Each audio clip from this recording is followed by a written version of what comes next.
teacher educators, teachers from special schools, teachers from uh, inclusive schools, and uh, public in general, and my dear beloved students.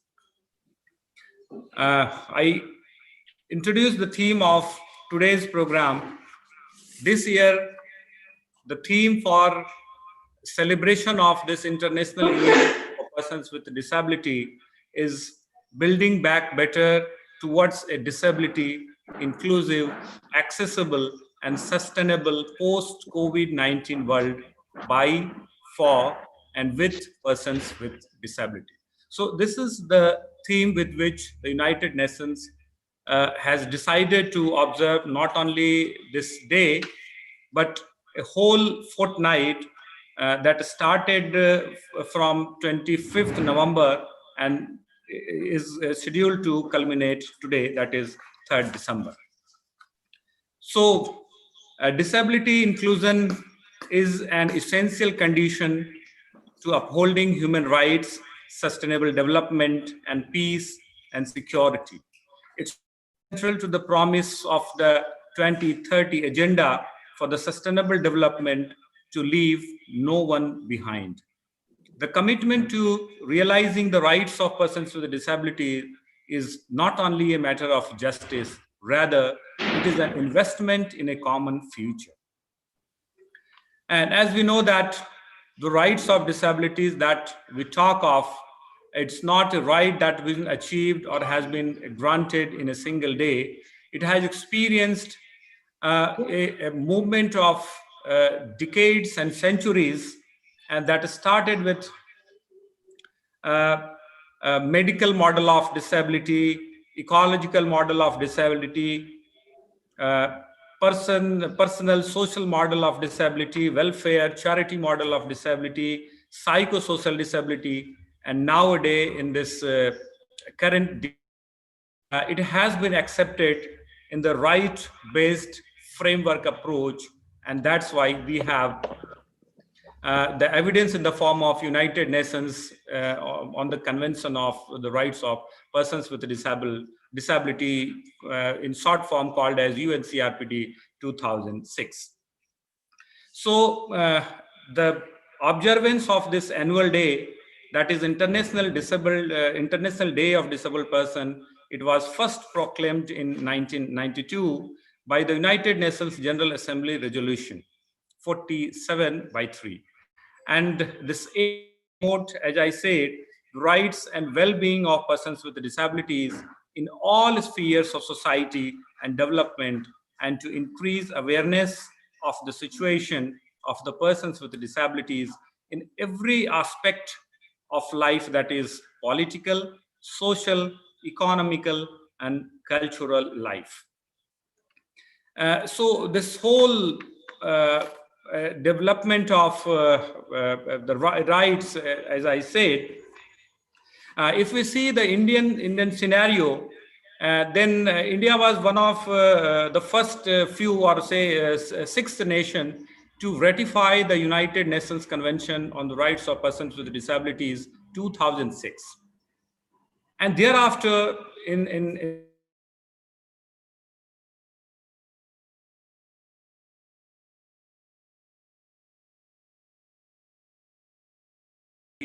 to recognize the rights of persons with a disability, to give a legal status to that in the form of Rights of Persons with Disabilities Act 2016. We are running in 2020, that is 4 years after enactment of this act. And that's why there are still many challenges even after this enactment, though there are various provisions in this act for granting the rights, for making things accessible to them.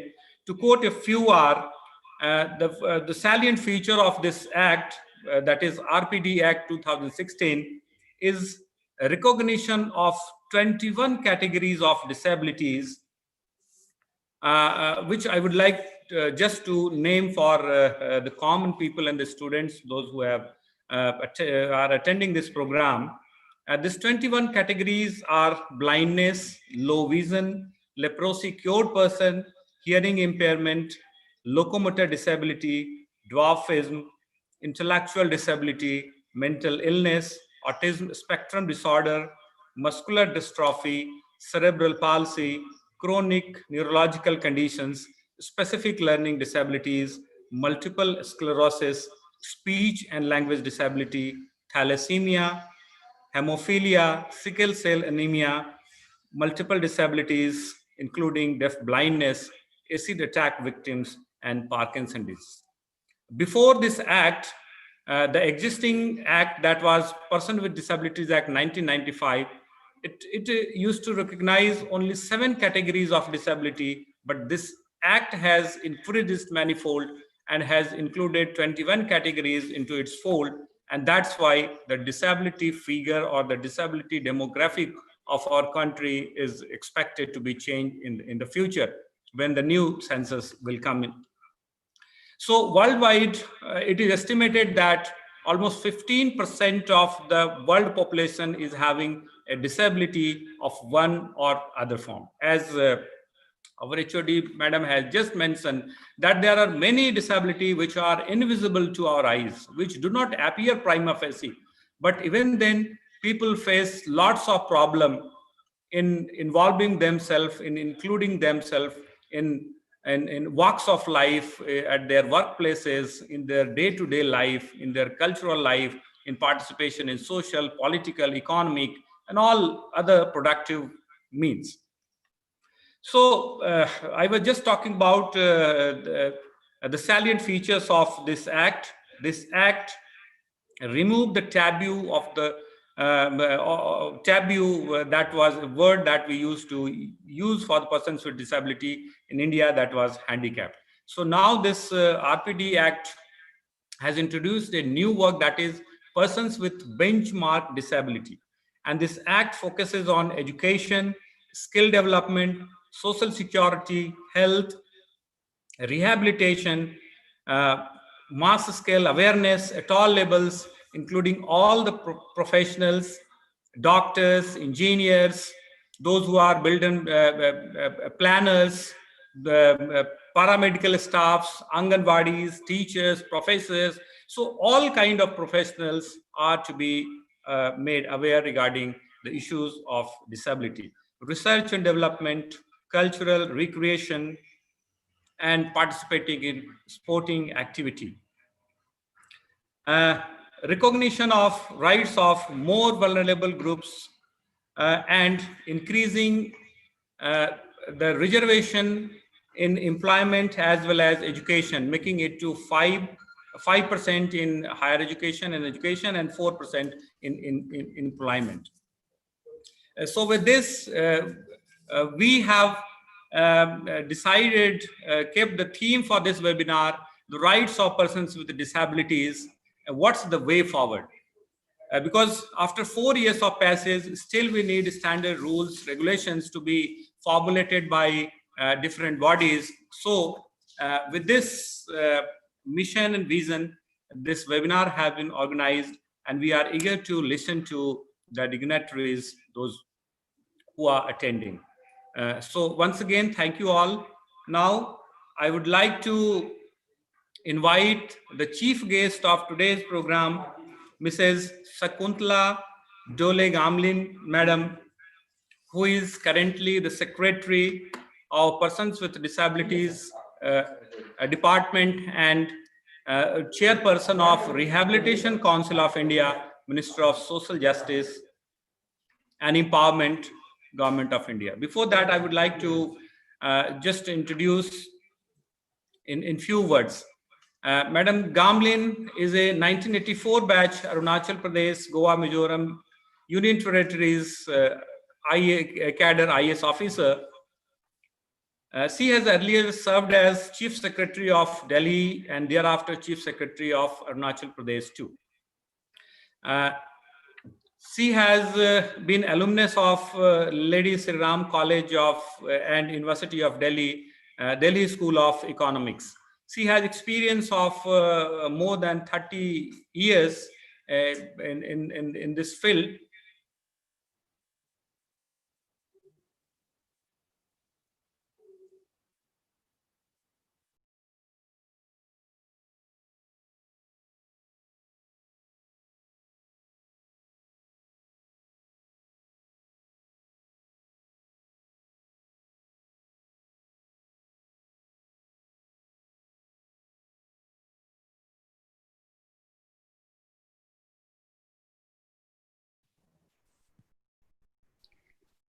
Dr. Sumin.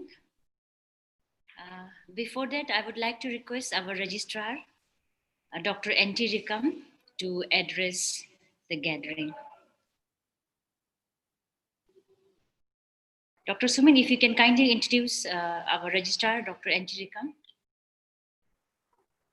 Yeah, thank you, ma'am. There was a slight mistake in the schedule of the program, and that's why the script didn't. Professor N.T. Rikam has joined this universities a few months before, and sir has been principal of DNGC College, Itanagar.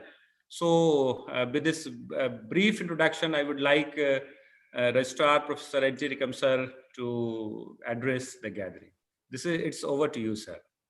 You are welcome. Good afternoon, ladies and gentlemen. Am I audible? Sir, you are audible. Okay. Honorable Chief Guest of today's seminar, webinar, Srimati Sakuntala Gamlinji, Secretary and Chairperson of Rehabilitation Council of India, Secretary, Department of Empowerment of PWD, Ministry of Social Justice and Empowerment, Government of India, our Honorable Vice Chancellor, Professor Saket Koswa, all other distinguished speakers and guests, Head of the Department, Education, Professor Kesang Degi, all other faculty members of Education Department, and the participants from across the country.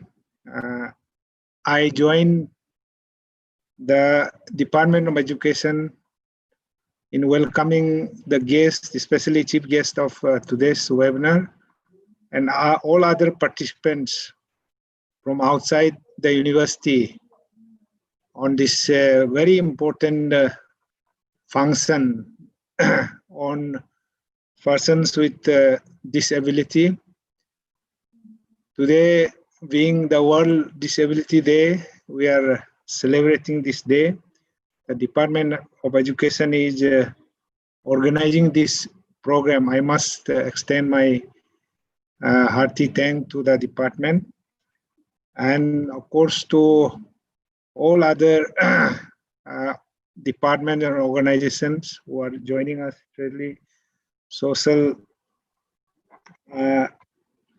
justice and empowerment department, both the government of India and state government, Arunachal Pradesh. As a layman, I can understand that PWD is a major group of people amongst us. We have, as record says, 15% of world population is having PWD in one way or other. It's a huge number, actually. So they are a special group of people, but unfortunately, we sometimes knowingly or unknowingly, the person who are ability, opposite to disability, we actually do injustice to those group of people, or unfair to them in any respects, maybe sometime dealing with them, or sometime unknowingly actually categorizing them as a different kind of or different type of people. Actually, very words persons with disability. This indicates that we are treating them all together different section of the society or the people. So I think those who are ability to do something, we must aware, we must understand the responsibility towards them, how we can actually do some better works, better thing for those group of people. They are basically physically handicapped, physical disability, then mental disability. These are, I think, the two major components of disability, persons with disability. So whatever possible we can do, we must do. And for that, government age, I can hear from the introductory speech of both head and organizer. Many acts have been passed in the parliament as well as in state assembly. These acts, these provisions are to be implemented in letter and spirit. So for that, the nodal departments, their role is very, very important. And those who are on the ground, the administrators, the NGOs, even NGOs, then educators, their role is very, very important. We have to do with all sincerity, all dedication. Then only we can do something for them. Otherwise, schemes or money actually are earmarked, or money are actually spent, but is little changes, little actually different, little things are coming out. So this is why on this occasion we must reaffirm ourselves that whatever we do, we should do with all sincerity, all dedication. Let there be some visible change in the society, visible change amongst the people with disability. Otherwise, making laws or launching schemes and all, it won't help us so long we actually do our duty. So with this, without wasting time, I once again welcome all our guests, and we eagerly waiting for words or for your deliberations in the preceding sessions. I once again thank everyone and have a nice program. Thank you very much. Thank you very much, sir, for your valuable words. And you're right in saying that definitely there should be visible changes in the life of persons with disabilities, because whatever we do, it should be visible. And you are marked out that beyond enactment, beyond policies, also there are things to be done, and this is to be ensured by all the stakeholders at different levels in their capacities. So once again, sir, thank you very much for sparing valuable time for this webinar. Thank you very much, sir. Now I would like to introduce chief guest of today's program, Mrs. Sakuntala Dole Gamlin, madam, who is 1984 batch Arunachal Pradesh, Goa, Mizoram Union Territories cadre IS officer. She has earlier served as Chief Secretary of Delhi and thereafter as Chief Secretary of Arunachal Pradesh even. And she is alumnus of Lady Sri Ram College, University of Delhi, and Delhi School of Economics.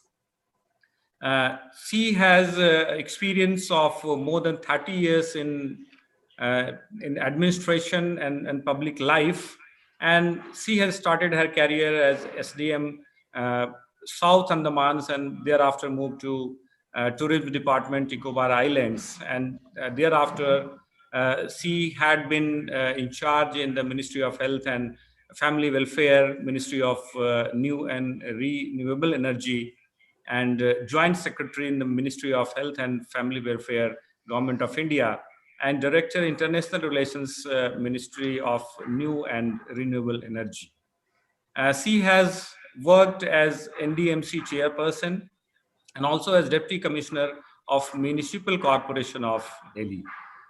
In year 2015, she was appointed as chairperson of Delhi Transco Limited, and she has held several administrative responsibilities there in the government of NCT of Delhi. In the year 2015, she was appointed as Principal Secretary of Power, Ministry of Power, and subsequently in 2016, she appointed as Chief Secretary, Government of Arunachal Pradesh. As Chief Secretary of Arunachal Pradesh, she has initiated several innovative schemes, focusing on infrastructure development, telecom, digitalization, agriculture, and horticulture. As Chief Secretary, she ensured the dual purpose of use of advanced landing ground that has culminated into possibility of air connectivity in Arunachal Pradesh. She has given a boost to the tourism and export of organic farm products in Arunachal Pradesh. And she has been very closely associated with the educational innovations, and she had, to her credit, has reform measures in the education and health sector, smart classrooms, recruitment of language and mathematics, computer teachers, rationalization of transfer policy, and establishment of medical college in Arunachal Pradesh. And she has been involved in Organic Mission Skill Program.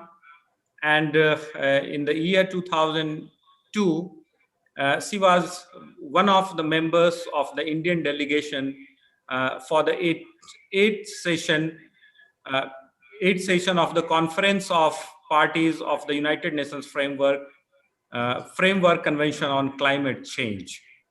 And Madam presently is holding the charge of Secretary, Department of Empowerment of Persons with Disabilities, Ministry of Social Justice and Empowerment, Government of India. Madam, we welcome you as chief guest of this program, and we request you to share your experiences and set the roadmap for the future.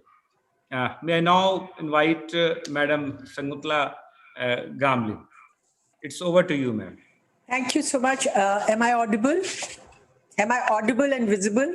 Yes, ma'am. You are audible as well as visible. Thank you so much. I would first like to thank the organizers and, of course, the distinguished speakers, Dr. Akhil Paul, who's there, and Dr. Himanshu Das. He's one of our very able directors of the National Institute of Multiple Disabilities. Now he's soon going to be appointed as director of the National Institute of Visual Disabilities that is located in Dehradun, and Professor Gaurama IP.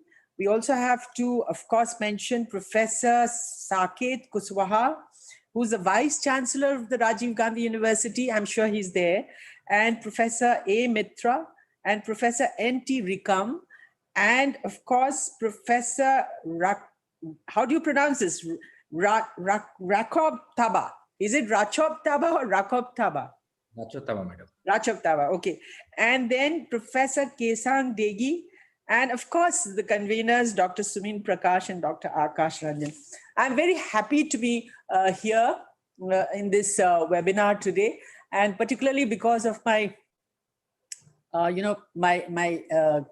proximity to the state of Arunachal Pradesh, where my late husband was one of the youth leaders, and I had actually seen Arunachal Pradesh, the entire socio-political, economic sort of, developments and the way the state has evolved, and emotionally and sentimentally, and my children who are from Arunachal Pradesh, I greatly feel that, the entire Northeast, region, the pride of the Northeast region is definitely going to be Arunachal Pradesh. Not to say that the other states are less, in any way less, but tremendous potential in Arunachal Pradesh, which I see that now the state is making so much progress and our leaders, our bureaucrats, our academicians are all tuned in with the latest sort of policy objectives of this government. To begin with, I would like to just mention about the Rights of Persons with Disabilities Act. It is basically, the legislation which came about after India ratified the United Nations Convention on the Rights of Persons with Disabilities Act, which was in 2007. And after some 190 countries ratified it, India was one of the sort of early, at the very early stages, India ratified it. And thereafter, it came into force. And one of the obligations in the multilateral treaty was that every country will bring in their own national law. Not that there was any discrimination against the, specially abled persons, because Article 14 guarantees right to equality, and Article 21 is right to liberty and equality.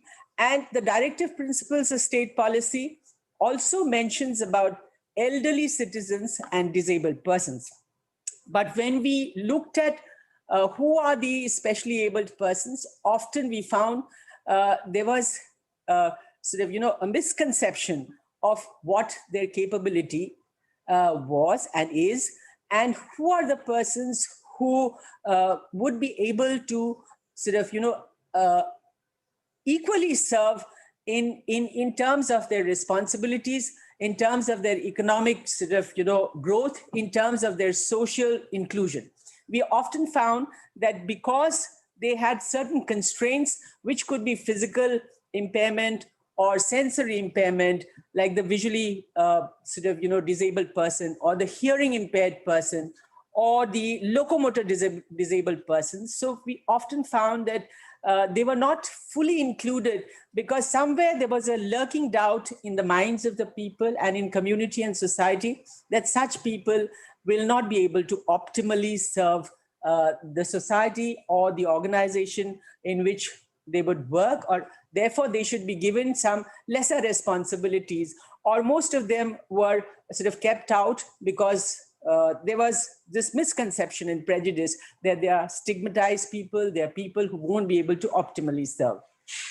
But the United Nations Convention on the Rights of Persons with Disabilities was one of the first sort of leading multilateral treaties which says they have a right to equality, and we have we as a government must enforce their human rights preservation, protection, and promotion of their rights. And such persons in history has proved to be a great boon to human society, be that as it may, whether it was Stephen Hawking, who was a physicist who brought in great sort of, quantum jump in quantum physics. And then we had Albert Einstein, all innovations, whether it was Alfred Nobel or whether it was even in music and creativity, whether it was Beethoven, there were people who were people with special needs or people who were persons with disabilities, whether it was a case of visual impairment or whether it was a case of neurological disabilities or physical or sensory disabilities. So I think world over, such people have gone much beyond their capacity to bring in sort of human changes, and their inventions and innovations have come in very, very handy to human society. Even Bill Gates is an autistic person, and you can see how Microsoft brought about a revolutionary change in the information communication technology system. So now when we have the rights of persons with disabilities, which is a legislation which has very sort of a multiplier force in terms of its implementation and in terms of its mandate, it says that all disabilities, whether they may be intellectual, whether they may be physical, whether they may be neurological, whether they may be sort of mental, even mental illness is a disability, or whether it may be a blood disorder like thalassemia, sickle cell, and hemophilia, we find that such persons who would be having some kind of a disability, given the right kind of a ecosystem which is barrier free, given the right kind of reasonable accommodation and the right push and where prejudice and stigma will not create any barriers, where human society and human community should not have barriers towards their growth. They can surpass even the non-disabled persons in terms of academic achievement and in terms of, innovations, in terms of research, in terms of their ability to perform in sports, culture, and arts. We have disabled persons who have won gold medals, bronze medals, silver medals, and we are now actually creating an international disability sports community and a disability sports center, and in 5 different places of the country. And those infrastructure have been made fully accessible so that we can see that they can perform even better than what they are doing now at the international and national arena. So when we talk of their rights, we are talking of inclusive, education, which means we will have to make our classrooms accessible. We will have to provide such universally designed curriculum and assistive tools and devices so that they can sort of participate in education, whether it's a Braille textbook, whether it is a text-to-speech, audio system, where the NCERT syllabus sort of adapted to an audio textbook, and where it is a sign language for the hearing impaired, where there's a dictionary of about 10,000 words, which has got all agriculture, science, numeracy, literacy, everything encompassed in it. Those have also been adapted to the NCERT sign language modes of expression, so that higher education other than class 1 to 12 can also be learned in sign language. We also have the special learning disabilities like dyslexia, dysgraphia, dyscalculia, where a child may not be able to comprehend, recognize words and write, but the bigger picture of creativity, art is there in his mind. So how is it that we would need to enable, his education and his academic inclusion, thereby such a child who's differently abled, but who can also optimize his talent in a manner that he can bring in more productive a productive or oriented result in terms of giving back to society and giving him the dignity for livelihood and for his self-actualization. So when we do talk of social inclusion, we have to ensure that they should not be stigmatized, there should not be any prejudice against them. And as a result of such legislation and such empowerment, today we have 20 visually impaired IAS officers. We have dwarfism, we have Ira Singhal, who was the topper of her batch.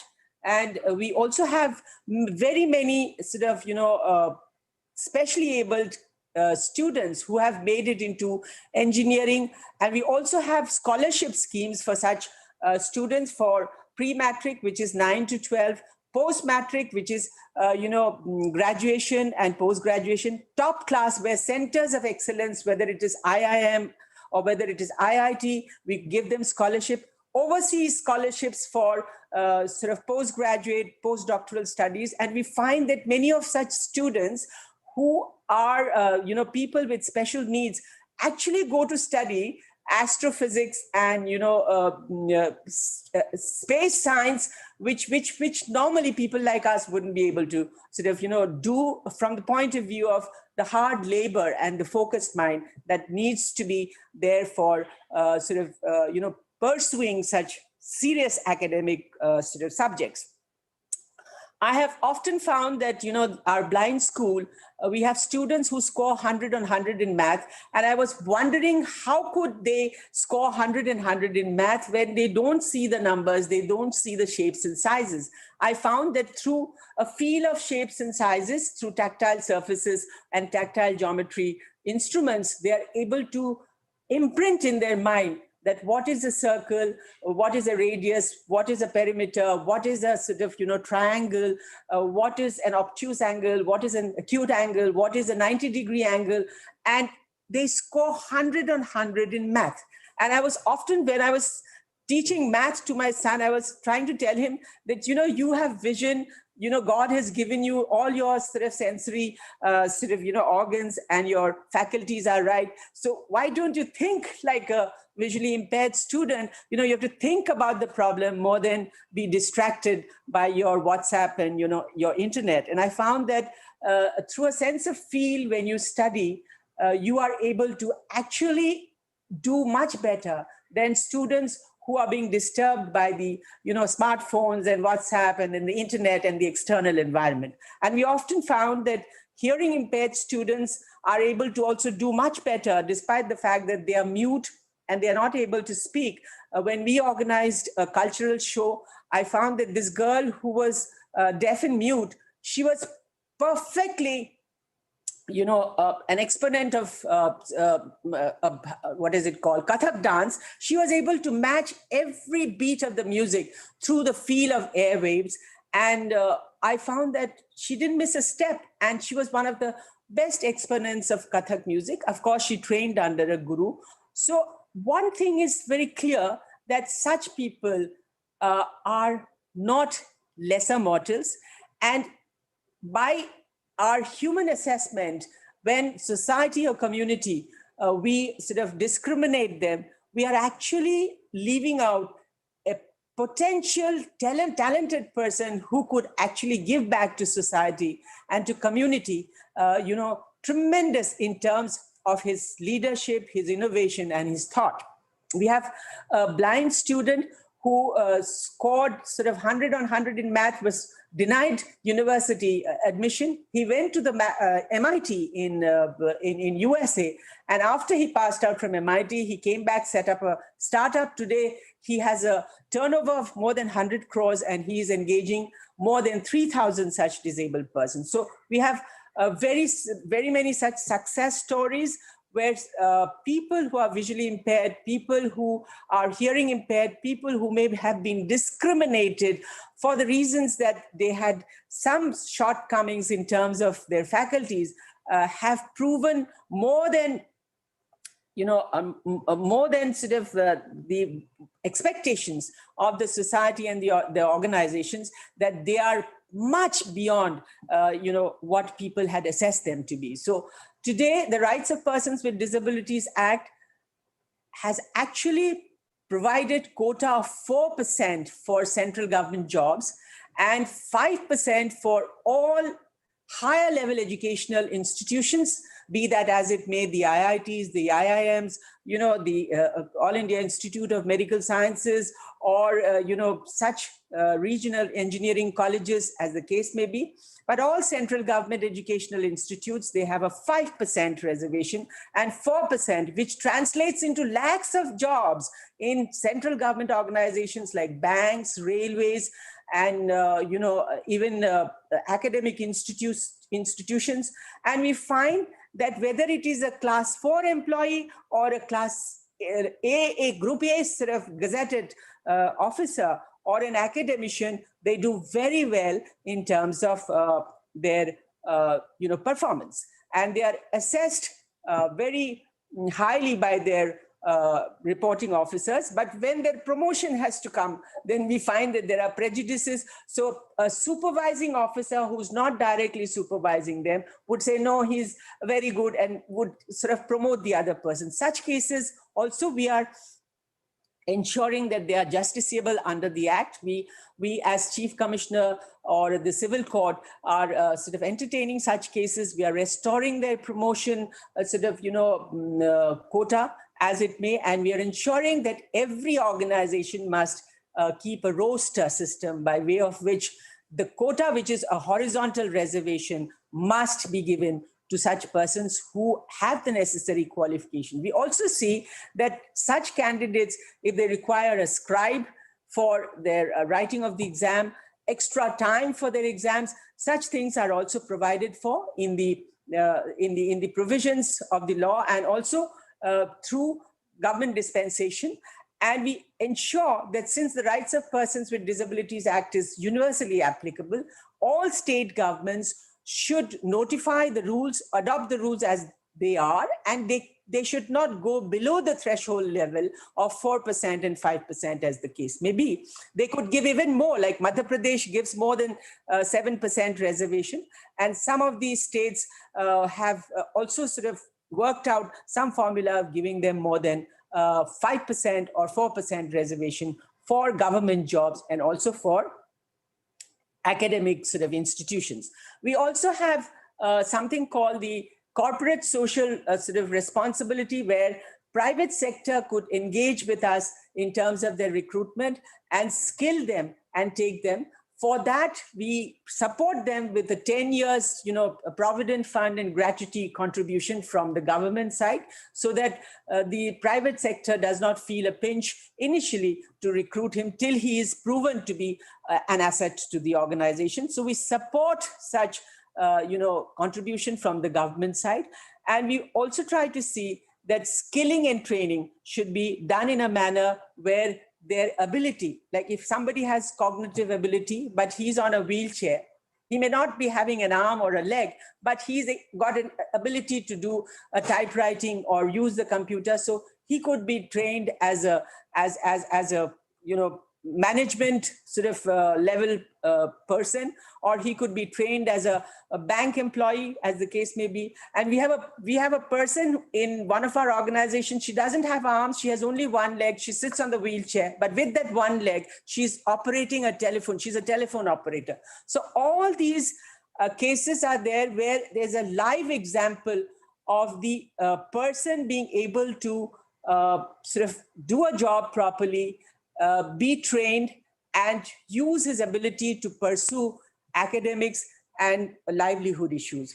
Now, the question is the state governments, because disability as a subject is that of the state government and the local self-government, would also have to ensure that while they are ensuring that the Rights of Persons with Disabilities Act is sort of implemented, they will have to ensure right down to the rural panchayat level that accessibility in terms of a ramp where the wheelchair can enter the building without any difficulty, which is at a gradient of 1:12, tactile flooring for the visually impaired, lifts, if there are any in the urban centers, should have braille and auditory signals.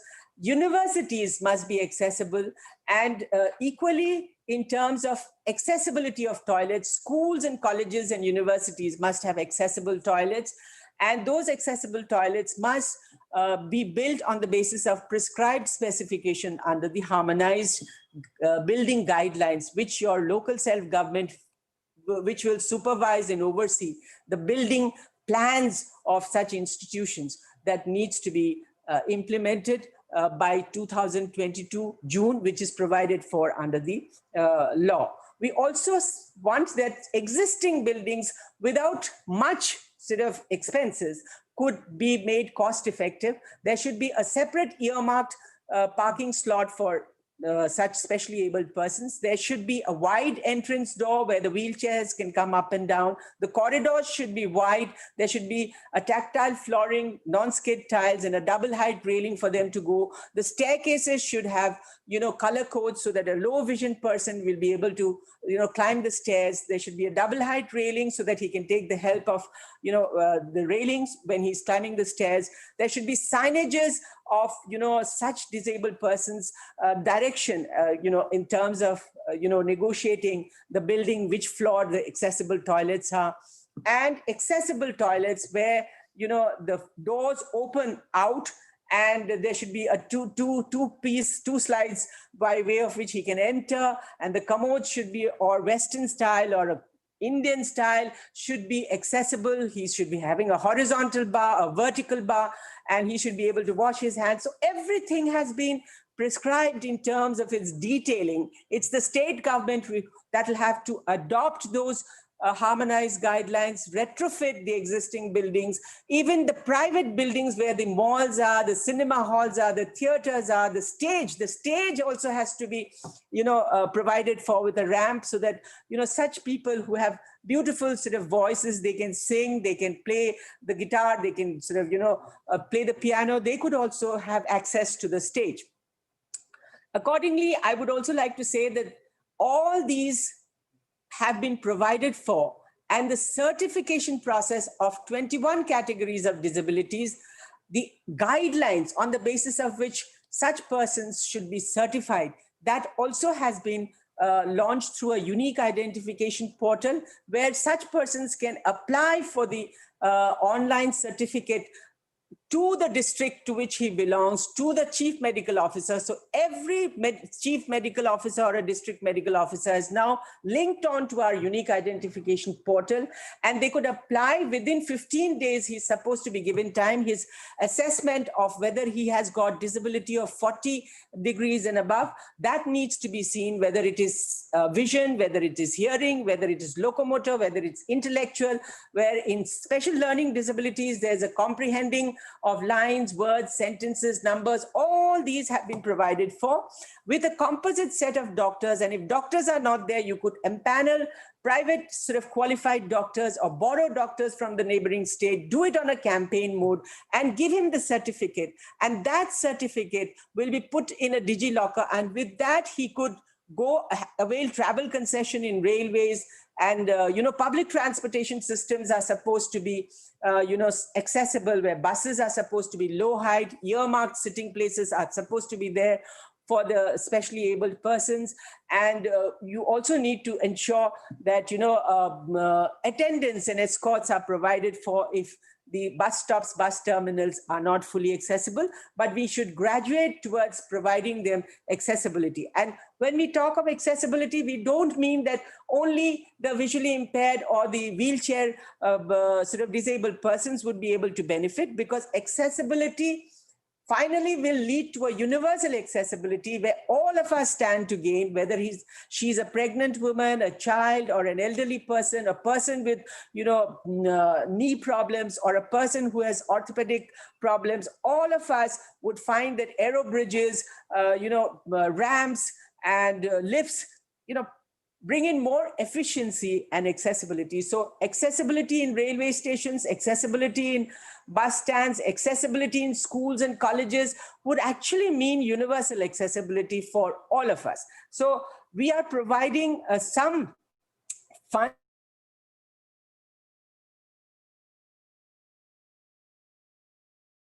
so that such accessible features can be funded in the first phase. But thereafter, all state governments are supposed to ensure that these buildings, which will come to them for their approval, the engineers of such local agencies or the PWDs must ensure that these DPRs and the building plan and the architectural philosophy must incorporate the universal accessibility designs.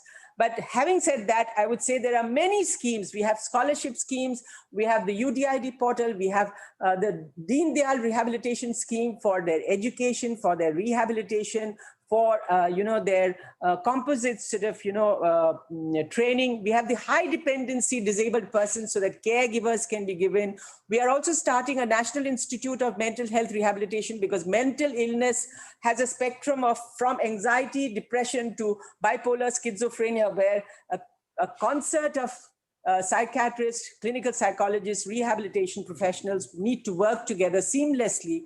And we have to also see that without stigma and without much ado, a person should be able to access, prevention of suicide is also one of the issues which needs to be addressed among students. Anxiety, fear, loss of self-esteem, all these things need to be addressed. So we have provided for a free of cost helpline called the Kiran Helpline in 13 languages. And we have tried to see that from the very preliminary counseling to serious sort of, prescription of drugs, it should work seamlessly from the primary stage to the secondary stage to the tertiary stage, and from the counseling stage to the referral stage and to the treatment stage. But most of the problems we find that if proper counseling is there, we should be able to get him out of, temporary depression, as the case may be. We have also sensitized, 40 lakh teachers. And in the new education policy, chapter 6 and chapter 14 dedicates towards, providing accessible classrooms, infrastructure, and also teachers and students and textbooks and, a customized, accessible, assistive devices of learning. So I think we are moving towards accessibility and inclusion in a manner where every state government has also notified the rights of persons with disabilities, and what is an intellectual disability, what is mental illness, all these in terms of their sort of understanding, their perspective, I think are all seeping in. We need the doctors and the rehabilitation professionals to work together. We need teacher and community to be sensitized so that such persons are not stigmatized. We also need to see that there is tremendous sort of talent and capability of such students to rise to the highest level of learning or professional career or training in sports and culture and arts. So this is what we need to ensure. And once all the state governments, local bodies, and such persons also need to come up and see that, we have to move forward now. We cannot be sitting there and waiting for, government and such civil society organizations. We have very many civil society partners, more than 700 of them. We fund all of them. We also have, the parents organization who went through the process of how to deal with a dyslexic child, how to deal with a cerebral palsy child. And so we have got their inputs. We try to see that learning for them should be easy, playful, so that they are able to do numeracy literacy in a manner which is not excluding them, but in a manner which is integrative. We are starting the primary healthcare early intervention for 0 to 6 years, because that's the time through rehabilitative therapy, the child can gain balance, the child can actually develop his brain, recognize numbers and letters and colors and shapes and sizes. So early intervention program, which is purely rehabilitation science through a composite team of professionals we are starting. We would like that the state government of Arunachal Pradesh should avail this. If the infrastructure is given to us, we will give the revenue component of the salary and the devices and the equipment for setting up such therapy centers in their state and in the districts. But as RCI chairperson, I'm also holding the post of the RCI chairperson. We are regulating the pedagogy, the curriculum building, and we would like to see that erstwhile NGOs were running special education for visually impaired, special education for hearing impaired, but rehabilitation profession has come of age, and the WHO forecast says that more than 10 million people would be required all over the world who would have to necessarily be a speech therapist, an audiologist, an occupational therapist, a physiotherapist, a clinical psychologist, a rehabilitation psychologist. So we are going to be designing course curriculum at the graduate level, postgraduate level, PhD level, master's level, postdoctoral level, so that we have a world-class team of professionals. Our middle-class, youth who are looking for jobs can find this sector to be very interesting, and they would not only be serving the nation in terms of medical tertiary level centers, would also be engaging them as occupational therapists for stroke patients, for trauma patients, but for early intervention care also they would be required. And we are trying to see that within the rehabilitation sciences, we should bring in from the allied medical professional all that is rehabilitation science, like the occupational therapist, physiotherapist, and the psychology, as the case may be. But all of them could actually do a cross multiple entry exit, and each of them could do a speech therapy in post-graduation and a clinical psychology MPhil, so that there is no obstacle in their multidisciplinary gaining of knowledge for the purpose of becoming a truly professionally trained person, or a teacher or a faculty, as the case may be. We have need for about 40 lakh people within the country. So I think universities like the Arunachal University should engage students from the northeastern states, from Arunachal Pradesh, who will do wonderfully in terms of learning rehabilitation science in its various disciplines. And we are also in the midst of setting up a central university in Assam, where all these institutes and your colleges could be affiliated. So I would say that rehabilitation science and disabilities in its philosophy is one of the most growing sunrise sectors in terms of the empathetic requirement of human beings towards each other, towards community, and a professional requirement, because people are now moving from the medical model of treatment to the social model of treatment. So I think all of you should tune in, and the Arunachal University, Rajiv Gandhi University, should take the lead and should see that such courses need to be introduced and need to be recognized. From here, as the secretary, I would like to support you to the hilt. And just as I helped them set up a medical college, I will help you set up all the departments as the case may be. And whether it is in Doimuk, or whether it is in Tawang, or whether it is in Alo, or whether it is in Tirap and Changlang, it doesn't matter to me, but I'll be very happy if such courses and such trained personnel are there in all parts of Arunachal Pradesh, and they would serve not only the country, and one day maybe they would be international level professionals from Arunachal Pradesh.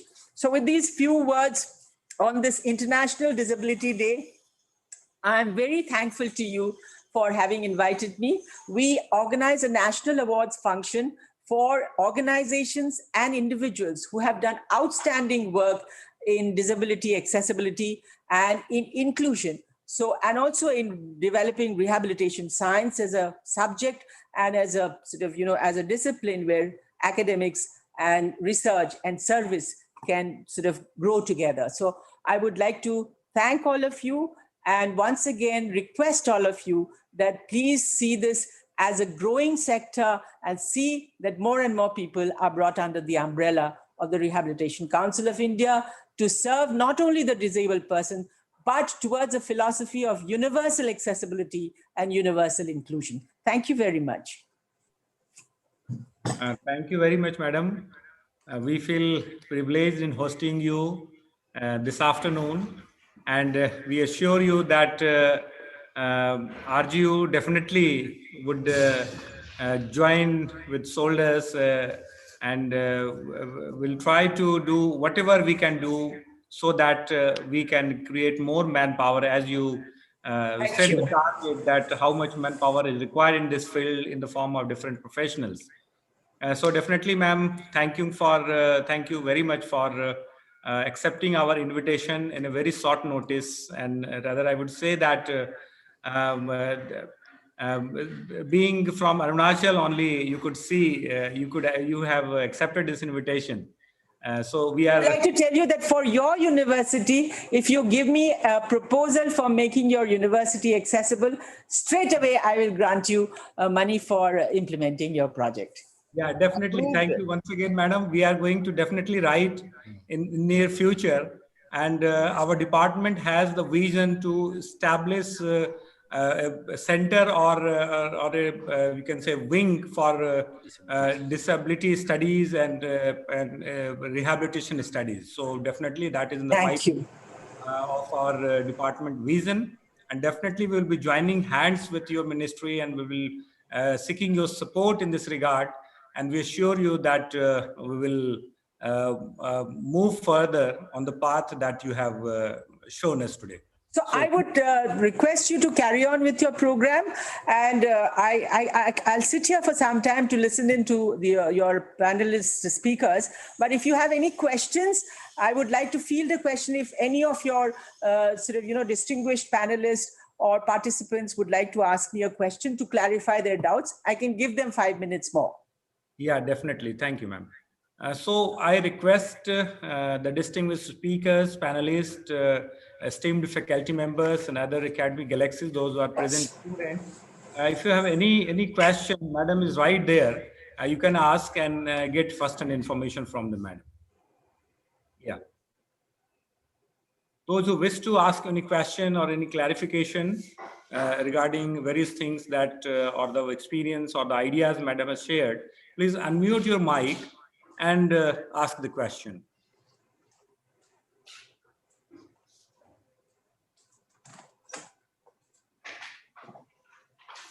So if there are no questions, please carry on. Okay. Thank you, ma'am, for being with us and sharing. Thank you.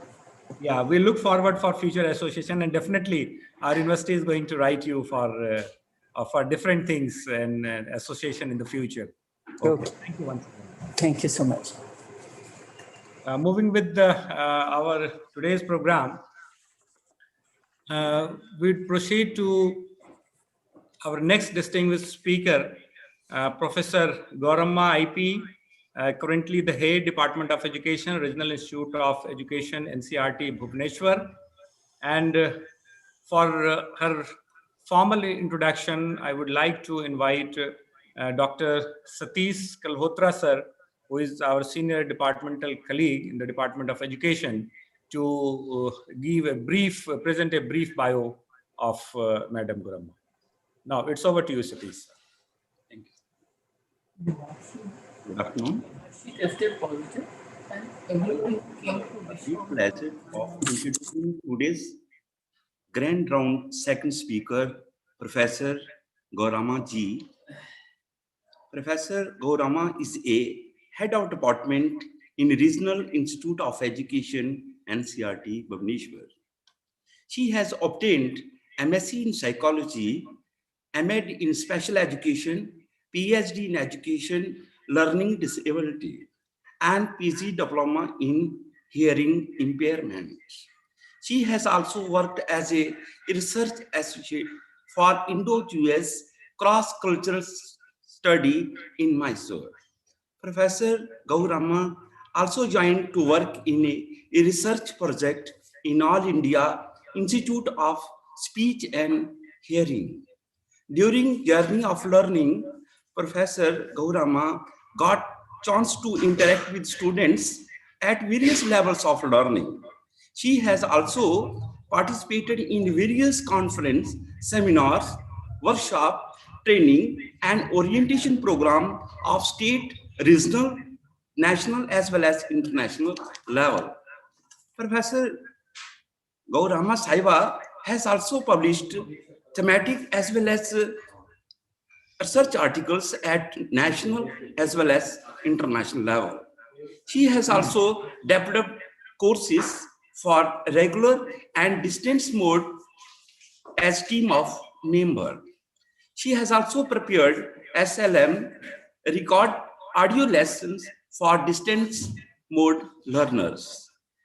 Professor Gauramma has visited Greece in 1997 and 2005, Cyprus 1999, Bangkok 2013, USA 2014, and South Africa 2018 to speak on various covering education of children with disability and inclusive education. Now, I request to Professor Gauramma Saiva Ji to throw light on this topic, impediment and impetus for persons with disability in higher education. Thank you. Good evening. So over to you, ma'am. Yeah, we can hear you and see your video. Good evening, everybody. Honorable Chief Guest, organizers, distinguished speakers, all the participating teachers and professionals. At the outset, I congratulate Rajiv Gandhi University on planning this kind of a program and getting a chief guest like Madam Shakuntala, who spoke on issues at length, and it was so interesting, informative, not just informative, so many transformational ideas she has given. And I'm sure with her support, the university will set up the center which she was suggesting, and you will do more for the higher education of persons with a disability.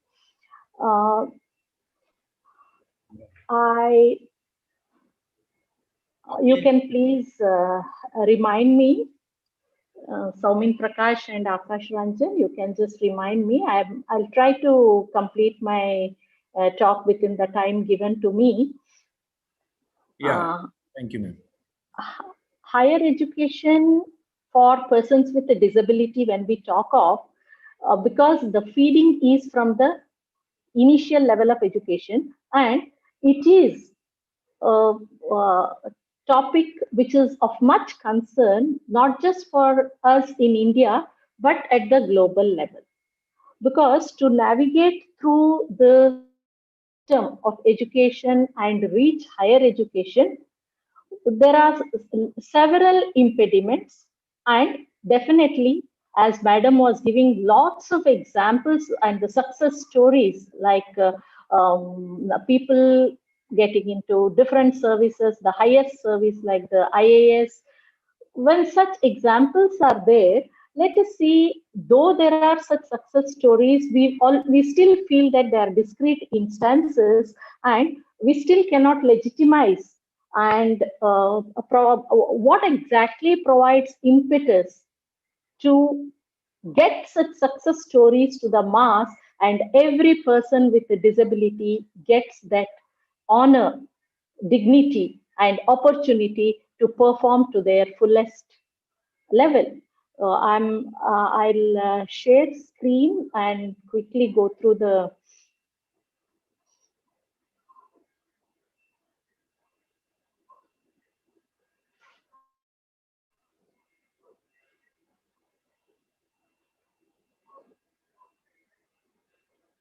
It is as evident as talked at every level. We know we have over 21 million people with one or other type of disability in our country, which is, as the decadal growth shows, that there is an increase. And Mahatma Gandhi, like, who has touched upon every sector, he has talked of first the importance of bringing an inclusive growth through including every person, every section of the society, and it may be for political, economic, social reasons, and definitely the beginning is education. Uh, Very quickly, let us glance through the state scenario. We see from 2001 to 2011 census, the increase. We can definitely see the increase, and we are very close to the next cycle of census 2021, and we are very sure to get a steep increase here with the 21 benchmark disabilities in the RPWD 2016 Act, uh, being one of the reasons where we are going to see an increase in this. Not only that, we find that there is an increase in getting to know persons with the disabilities. So that is one cause of concern. And another reason, more than cause of concern, it is the requirement that how do we reach them, give them accessibility, and give them the opportunity, equal opportunity to get educated and be independent.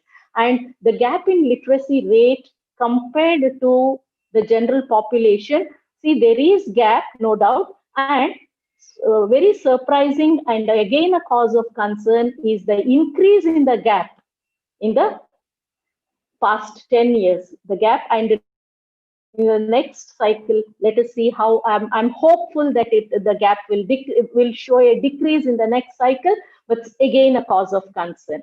And here, this is simply to show the percentage of children in the age group. And here there is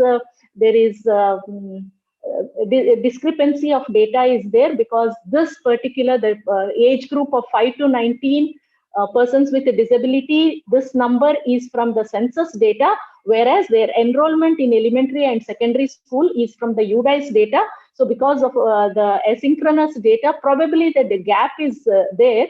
It may be little higher if we go to get children enrolled in special schools and NGOs and other vocational setup, but still the gap is glaring. These are the real cause of concern when we look at educating them at the higher education level.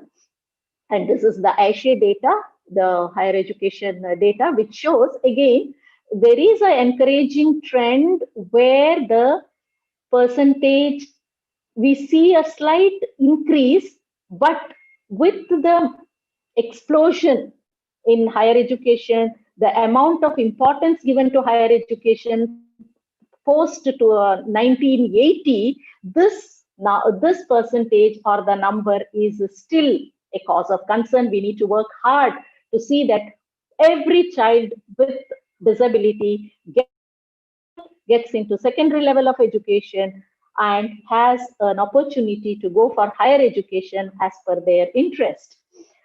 So it is, see, disability is not an issue by itself, because we have examples, instances. We see in newspaper, she is Roshan Jawad, who, in spite of having her disability, though admission was denied to her in the medical education in Mumbai, she had to move the High Court and get her admission, and she successfully completed her medical education. We have instances like hers, several of such instances, and Madam was referring to Ira Singhal, who topped the IAS in spite of her multiple disabilities.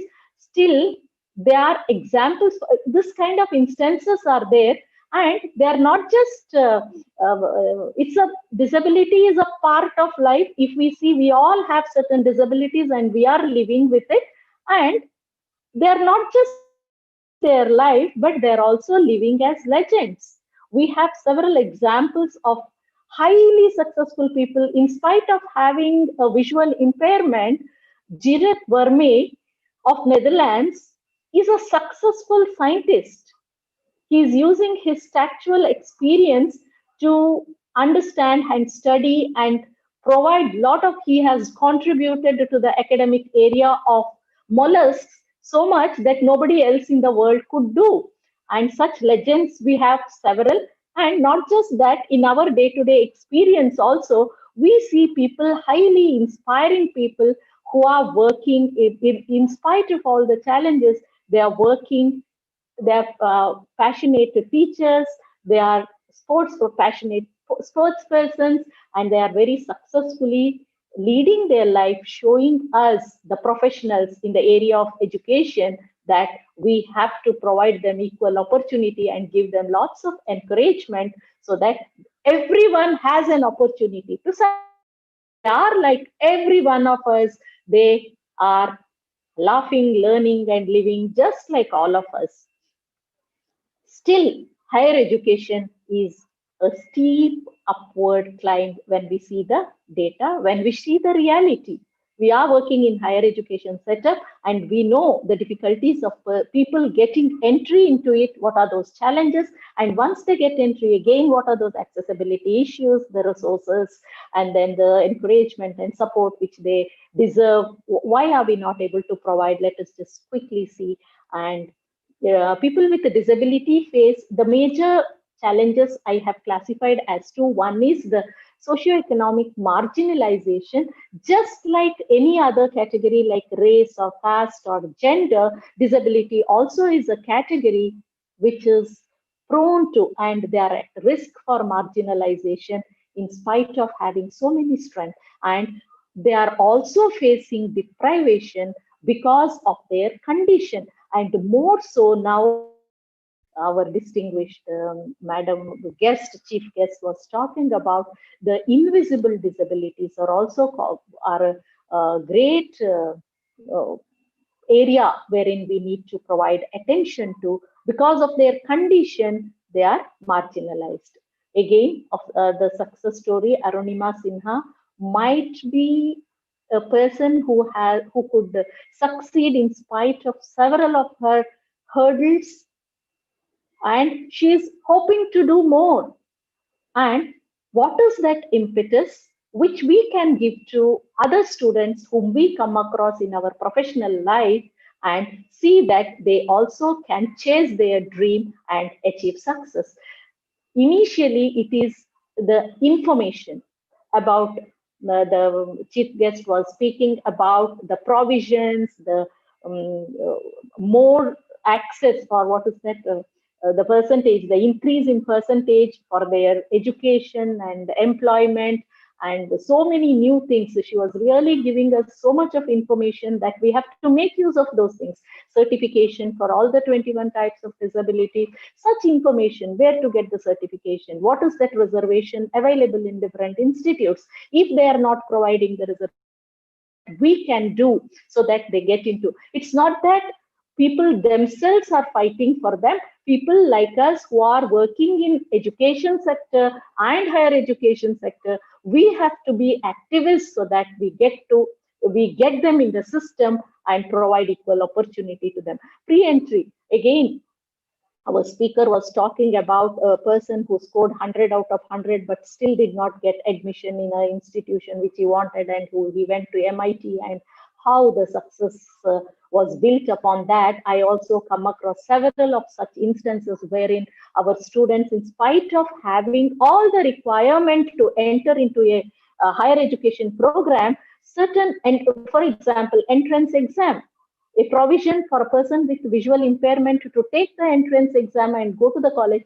very small challenges which very easily can be tackled are initially information, and the pre-entry challenges will have to be tackled. We can easily do at our own institute what is that entry level support which we can provide. And we all know once they enter also, there are challenges of accessibility. We do not have lifts, we don't.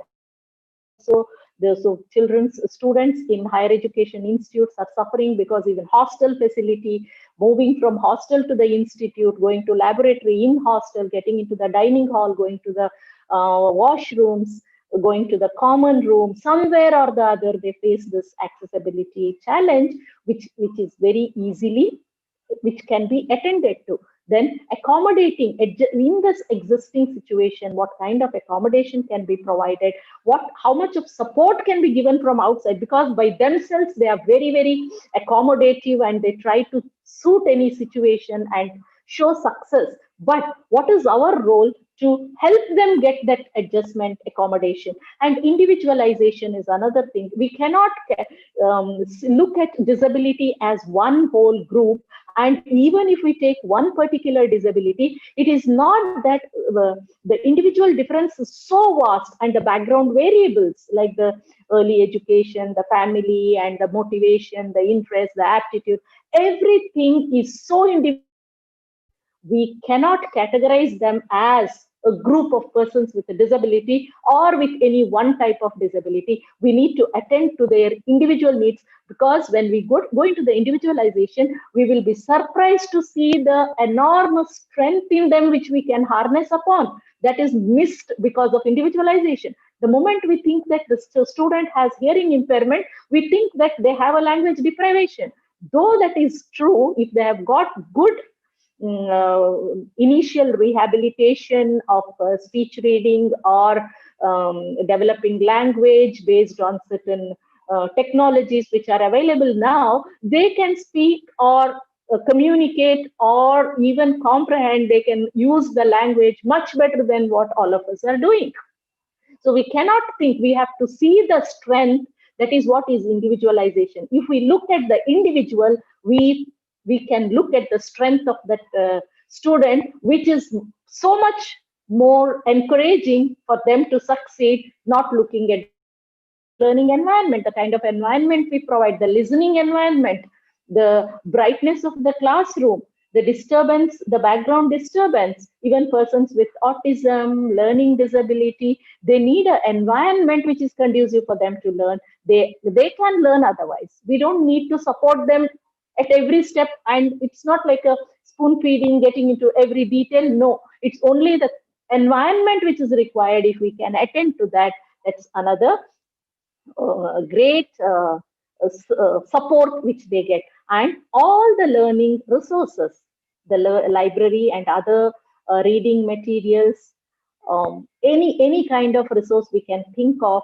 if we can provide. This is one slide I thought I wanted to tell about the present context wherein we are using online classes in the higher education. I am a teacher educator, and we are engaging our students through online, and we have students with a disability as a policy. We have admission for them in our teacher education institute, and they used to be very regular in the classes earlier. Either they are not attending, or even if they attend, we are not able to get motivate them for their response, they are remaining as a silent a student in the class, not being able to contribute much in the classroom learning process. Otherwise, they used to be a resource for the class. We used to depend on them for so many interactions, which they were good at. And the other issues like, the non-curricular, it's just the very recent experience which I am sharing, and the lack of team spirit. In a regular class, they used to get their peers who would support them for so many, bringing them physically and supporting them with their learning resources like making notes or helping them in between to understand if there is any issues in their academic learning. The support with the peer group used to give, because all of them used to sit in a group and a small group. I used to see them how they used to sit in small group and discuss later after the class, and in library how they used to go to library together and how they used to learn. All these are missing, and this is one of the areas we need to attend to if we are going ahead with this kind of post-COVID. Also, the situation may continue, but we have to really attend to this. And they have become very less expressive, especially as the unseen disabilities, mild autism, learning disability, even mental illness as a category, when we consider, those students have difficulty in the online classes. May I take another 5 minutes and complete? Okay. So UNAS, madam was also referring to, yes, okay. And the RPWD Act of 2016 has given us all the scope we need to do in order to see that their participation in higher education, employment, social participation, employment, and also in every economic, social, political areas, their participation can be ensured with all these provisions which we have got from right from at an international level. We have ratified and we are signatory to the UNCRPD, and we have our own RPWD Act, which the space to exert our voice and give them the right which they deserve. Respect for dignity, non-discrimination, participation and inclusion. These are all the provisions. Nobody can deny these things. Respect for difference and diversity. Yes, they have a difference in learning. Let us respect and let us learn from their difference. The way they learn in a different way is a boon to us to learn. We have seen peer group are learning that from them. Accessibility, equality of opportunity, gender, stopping the gender discrimination, capacities, how we can engage children with the disabilities and exploit on their capabilities. And why is this happening? We are, all of us are aware of this. Still, we, in spite of looking at people like Ira Singhal or Arunima Sinha or Jirat Vermeji, either at the international or the national level, disability is still viewed as dependency. Again, we are not going into the individualized disability, because there may be some who are dependent. They need, but still they have something else which they can contribute. But all are not.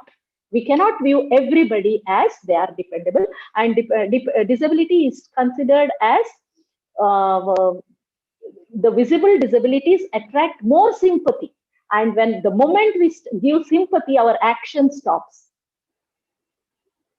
This is where we need to come out of. There is absolutely no need to say, oh, this, nothing. No need. I have learned this with my own students, wherein some parents and some students have told, when I was, see, I have also grown in this field, wherein they say, when they look at our face and they read and they say, no, we don't need that. We need an opportunity. We need action.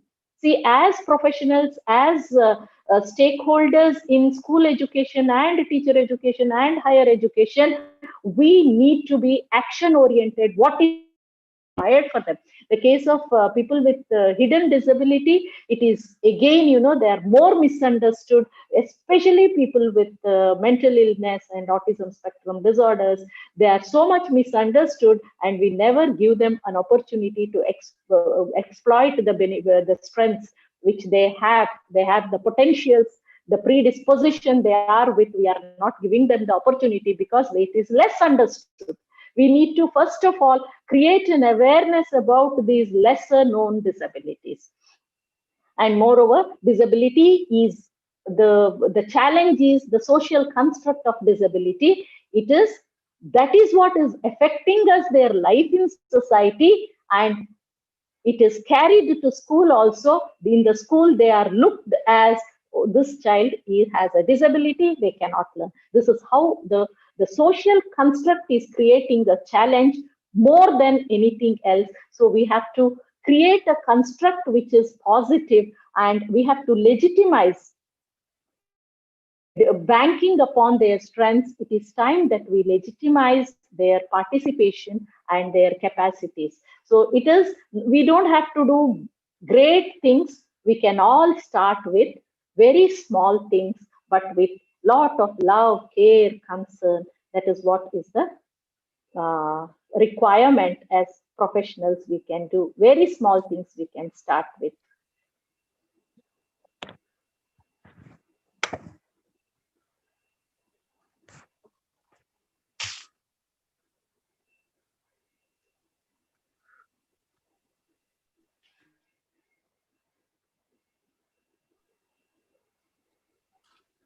Yeah, thank you very much, madam. Yeah, my friend Akhil Paul is here. It's a long time we met. It's opportunity because of you. I got to see him here. Thank you, madam. We are really fortunate and feel privileged that in one go you accepted our invitation and spare your valuable time despite your busy schedule. Because on today, on this 3rd December, I know that everyone is busy in attending different kind of webinars, and this pandemic and this webinar has opened different avenues to connect with many people at a time. So once again, thank you, madam. And definitely you are right in saying that we need to create awareness regarding the lesser known disabilities, because they do not seem to be apparent, but that exist and that impede the potentials of persons with disabilities, especially if we talk in our education sector. With this, once again, on behalf of Rajiv Gandhi University, on behalf of Department of Education, I am very much thankful to you for sparing your valuable time and sharing your experiences with us. We look forward future association when this pandemic is over. Definitely, we are going to invite you. This time it was only a virtual meeting. Once again, thank you. Thank you. Thank you so much.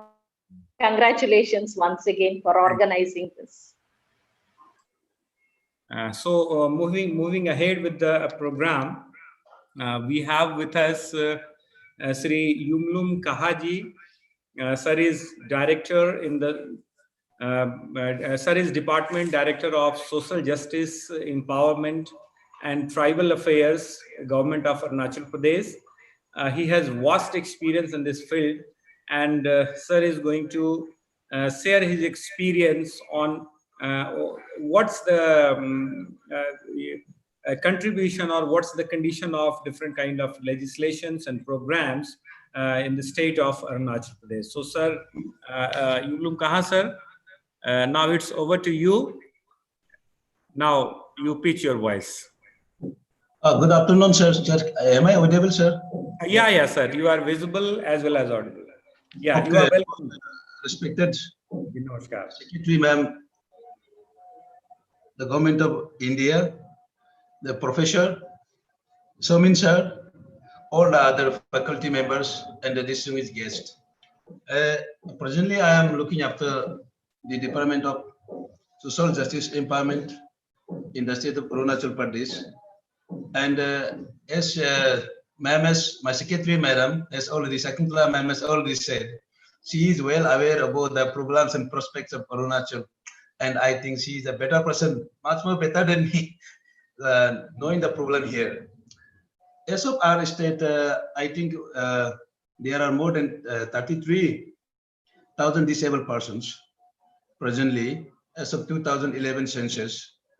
And whatever the programs are implemented by the ministry are also being implemented here in the state. But I joined this department a few years ago, and there was not much way forward. So in the last 2-3 years, I tried to pick up with the rest of the states, and we have tried to do whatever possible that are good for our people here in the state. One of our achievement was that RPW Act of 2006 was also passed in the State Assembly, and now it is fully implemented, and we are following that one. And one more important thing which our government, state government has done is that the state government is given 1,700 rupees as a disability pension scheme to each and every individual of disabled persons per month, and annually it comes to around 22,000 for an individual, along with top up with the 300 from the fund given from the ministry. I think if I'm not wrong, in the Northeast, we are the second highest in giving the financial aid to the disabled persons. Beside that, the department state program for implementation of person with disability is also being implemented here. And we have one physiotherapy units, of course, at present they are in the Nahal Lagom, Itanagar, and the rest we will be taken up in the few years to, or in the few course of time. Beside that also, every year, annually, we have a calendar program. We go around in the districts, conduct disability camp, distribute all the aid and equipments, rollator, walking stick, wheelchair, and everything. We go to the district, we go to the people, see their problem, discuss with them, and issue the all equipments, their aid and application there in the state itself. And this has been doing in the for the last 5-6 years. We are doing this one, and this year also we have planned to do. After that, the state government is also taking up for construction of Accessible India campaign under the aegis of the Ministry of Social Justice and Empowerment.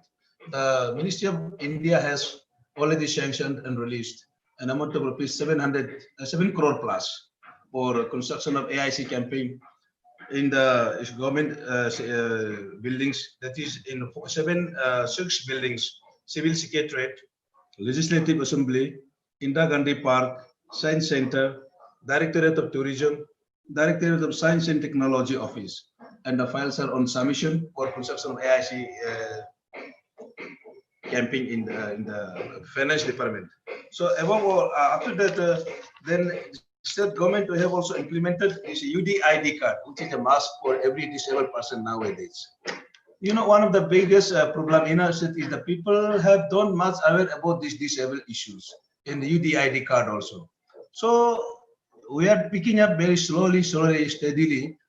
It is a very little difficult also because of the communication bottleneck, but we are putting up efforts to pick up with the other states, and we are trying in all that way in tooth and nail. It may be not up to the expectation, but still, I think we are doing in a very better way. And whatever the regulations, the act that are being given down from the ministry are fully implemented in the state, and the state government is also taking the serious in a very serious way. And I think more will come in the few years to come again in the field of for the welfare of the person with disabled persons. Then I would like to also inform that Ministry of Social Justice also kind enough to sanction the approved for this construction of CRC, Composite Rehabilitation Center. This will be basically for a vocational training institute and some other curricular activities. The land, there was a difficulty in acquiring the land, but till recently bought the land, and I have sent my officers to verify, to check the land. The location is very good, just near the Nahalong. So we will be writing to the government and to the ministry for immediate start of this project. And once these are done, I think it will be far better, and people are disabled person here can take benefit of that one.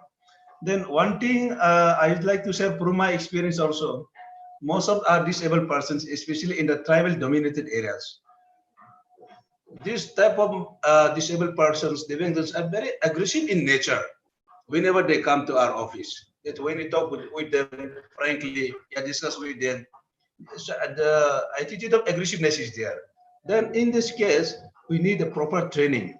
Even I, frankly speaking, I myself is not a proper trained person to handle with such type of people. But here we need such type of persons who can really handle with this one.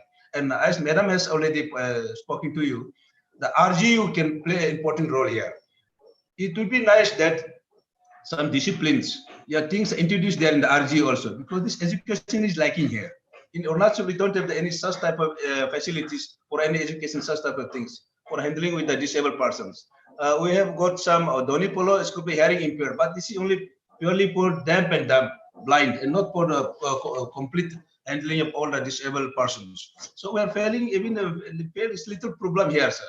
So my request to all the panelists, the experts who are doing in this field already, is to suggest us and give us the input also as to how to go forward along with the rest of the states in managing the disabled person here.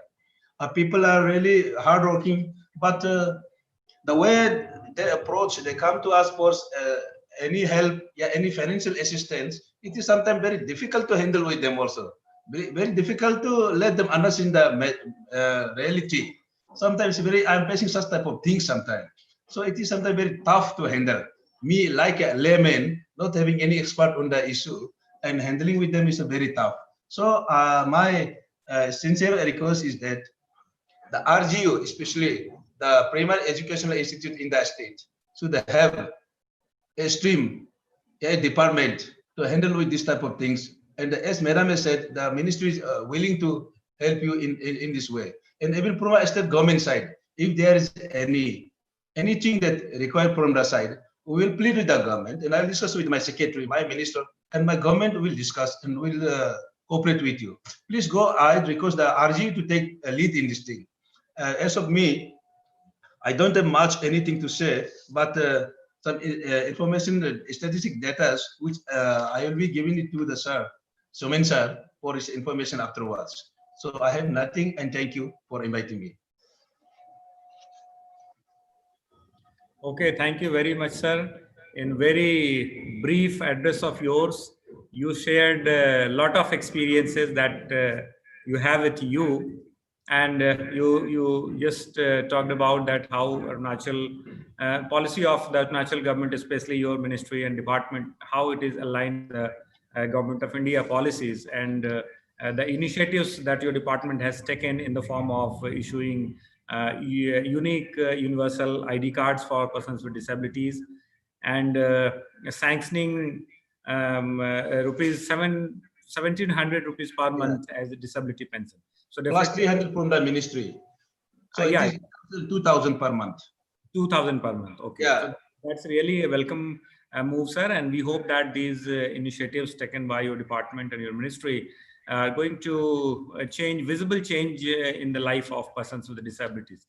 And since you urged the Rajiv Gandhi University, so definitely we will talk to the higher officials and seniors here in the university and the department, and will look forward how RGU can associate with your department and ministry. And I learned that your department has already signed a MOU with Rajiv Gandhi University. So yeah, definitely I will request the people in administration to look into these activities. So thank you very much, sir, for sparing time despite your busy schedule. I know that you have to attend some other meetings and programs. Definitely, sir. We are grateful. The department is grateful to you. Thank you very much. Thank you. Yeah. Going ahead with the webinar schedule, now I would like to invite Akhil Paul sir, who is connected with us. Sir, you are welcome to this university and the webinar. This is first of its kind we are meeting, but it's through a virtual platform. Now for your sir's brief introduction, I would like to request my departmental colleague, Dr. Nisant PM, Assistant Professor, Department of Education, to highlight and in brief the achievement of Dr. Akhil Paul. Yeah, Dr. Nisant, it's over to you. Thank you, Sumit sir. A very good afternoon, all. Today we have with us Mr. Akhil Paul sir, and I feel privileged to introduce him. And sir is a founder, director of Sense India, and providing leadership to the organization since 1997.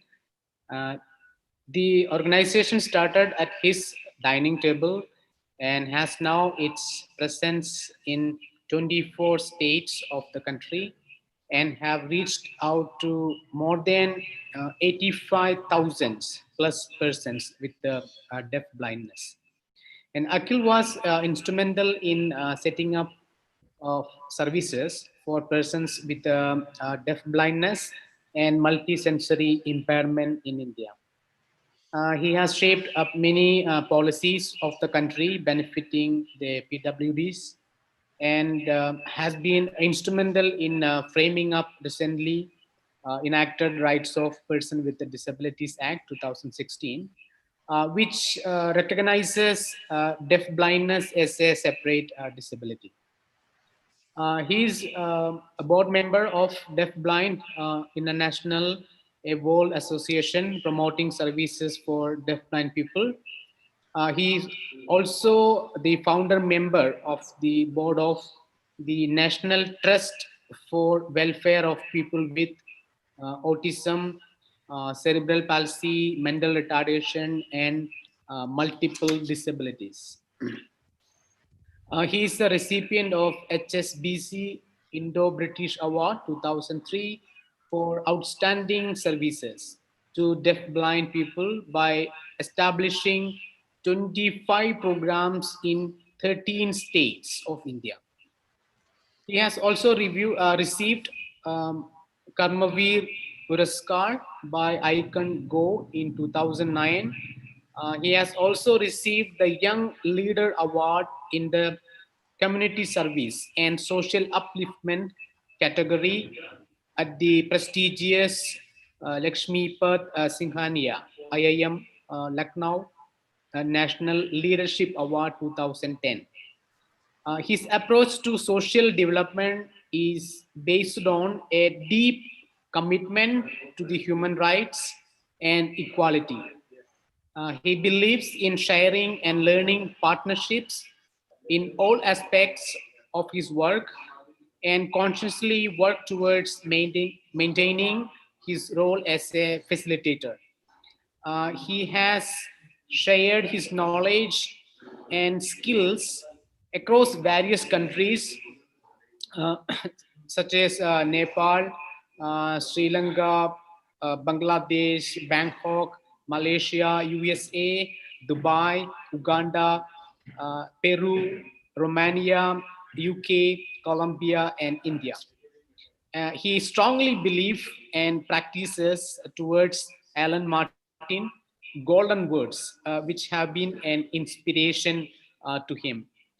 The students from younger generation need to ensure that uh, let no child be demeaned nor have her wonder diminish because of our ignorance or inactivity. Let no child be deprived of discovery because we lack the resources to discover her problems. Let no child ever doubt herself or her mind because we are unsure of our commitment. So, with this, may I request Agil Paul sir to take over the platform. Over to you, sir. Thank you very much, Nishanji, for that generous introduction. And a big thanks to Rajiv Gandhi Central University, Dr. Sumin Prakash, and all the colleagues, and Vice Chancellor, sir, Kushwaha, sir. Thank you very much for your kind invitation.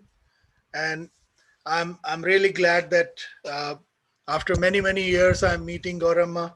We have worked in preparing modules for doctors in disability, how to acquaint doctors with various disabilities. We, both of us, were part of the committee many, many years ago, and very, very nice to attend your session, Gauramma.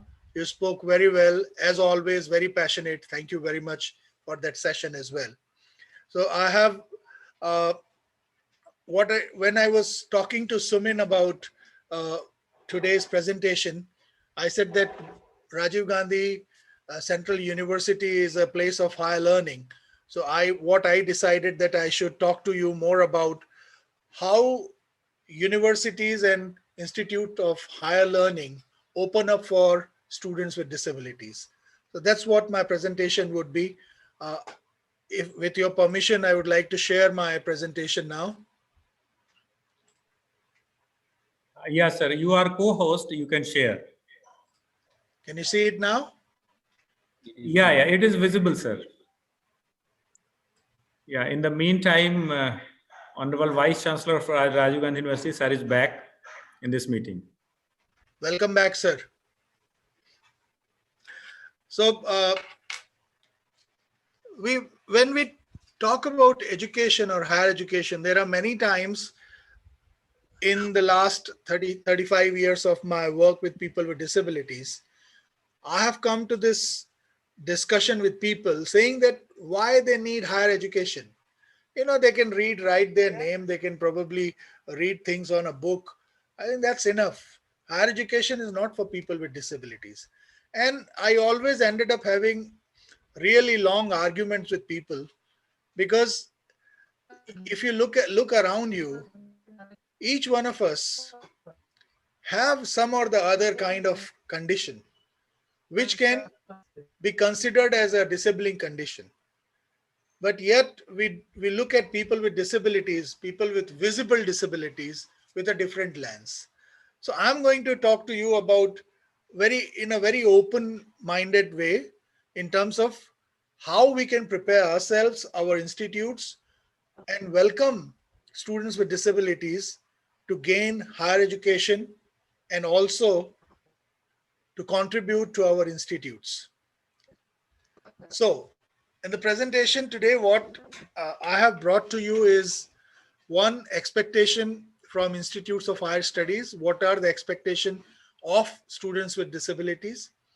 What sort of support they would require during the course or in the lecture halls, seminars, and workshops. Universities and institutes of higher studies are always have big campus. So what should be the transport system? Hostels, labs, playgrounds, culture functions, how we can make sure that people with disabilities, students with disabilities participate in that. And what can we change from today and then long term, what change we want to see.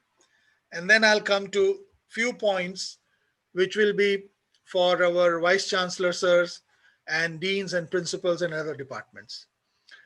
So, biggest challenge that any student with disability is facing today is that there is lack of curriculum which is accessible.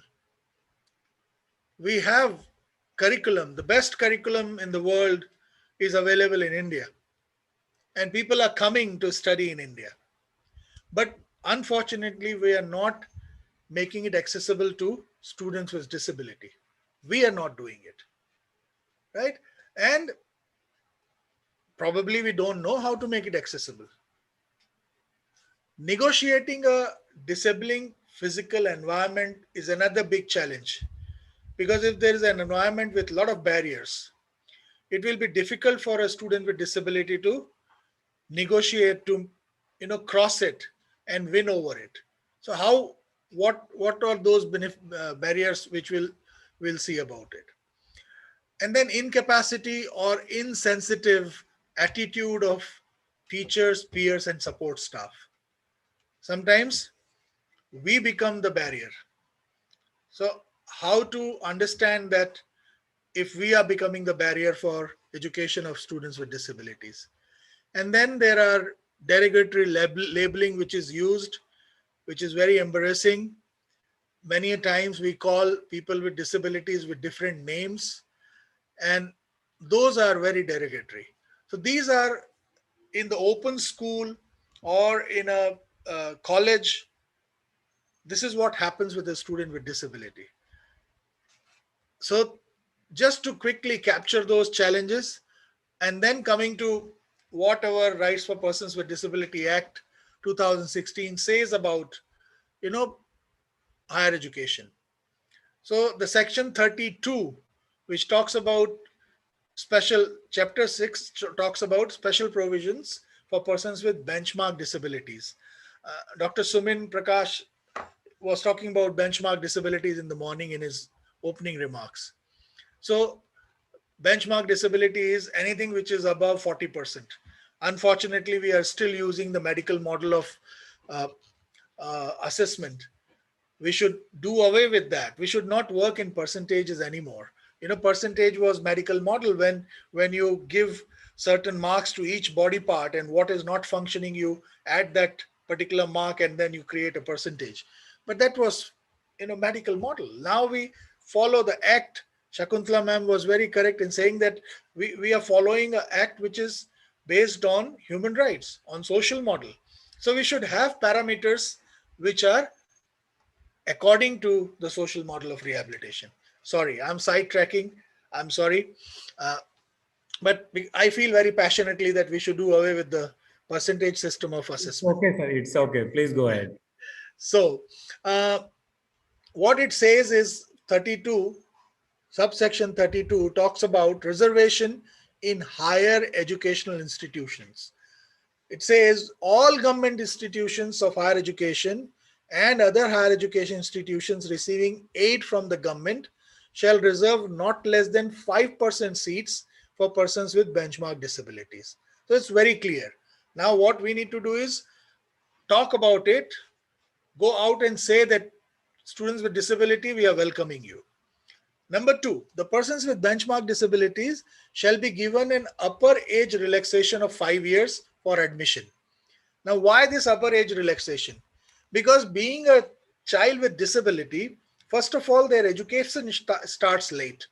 So normally you and I go to a school, early school, near 5, 6, 7, that's how. But for children with disabilities, first of all, many a times their parents run from pillar to post, taking to this doctor, that hospital, this temple, that church, that masjid, everywhere. In that, they lose a lot of time.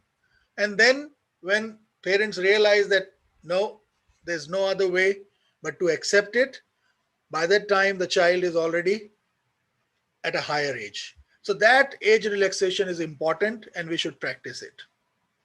Now, even in the NEP 2020, the education policy also talks about the same thing, which is here in point 1, that there should be reservation, there should be facilities and also financial support available in higher education for students with disabilities.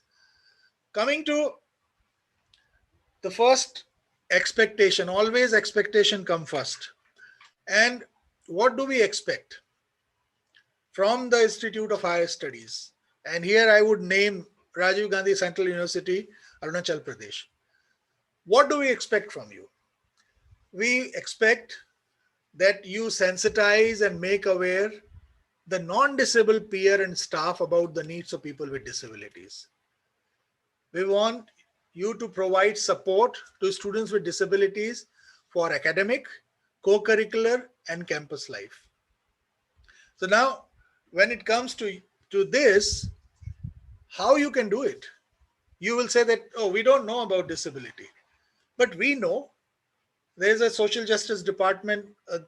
The gentleman speaking just before me was there, with whom you have signed an MOU. Use us. We will make sure, we will run, you know, seminars for you, workshops for you and your students to make you understand what disability means, what it means to have a disability, what goes on in the mind and the body when there is a disability. Another expectation, please provide aids and appliances, resource materials, information, equipment, counseling, and financial help to students with disability to come to your institute and gain knowledge. Provide all types of access. Access means not only physical access. Physical access is just one type. Other types are you make your curriculum accessible, you make your admission procedure accessible, you make your the college functioning, the institute functioning accessible by making sure that everything a student with disability can reach to. And it's very easy. It's not difficult at all. It's not as difficult as making a ramp. Let me tell you very frankly. It's just the attitude and the willingness that will solve, I think, 50% of the accessibility issues. Creating equal opportunities, encourage for participation, and then provide interpreter come guide and financial assistance to hire. See, all deaf students who will come might not have money to get a interpreter come guide with them to sit in the classroom or when the examination is there. Please create a small fund in your university to support these kind of students. Make sure that all information is available on accessible format, that is on audio, braille, large print, or signage. How we can support during the course a student with disability. So I was talking about making curriculum accessible. Now I come to curriculum adaptations. Now look at the curriculum and adapt. See, the same thing which needs to be taught to everybody. Same thing comes to a student with disability. We are not saying you change the curriculum. What we are saying, adapt the curriculum. And you will be happy to know that we made the first adapted curriculum. We adapted the NCRT curriculum, the national curriculum, from standard 1st to 5th, just as a trial.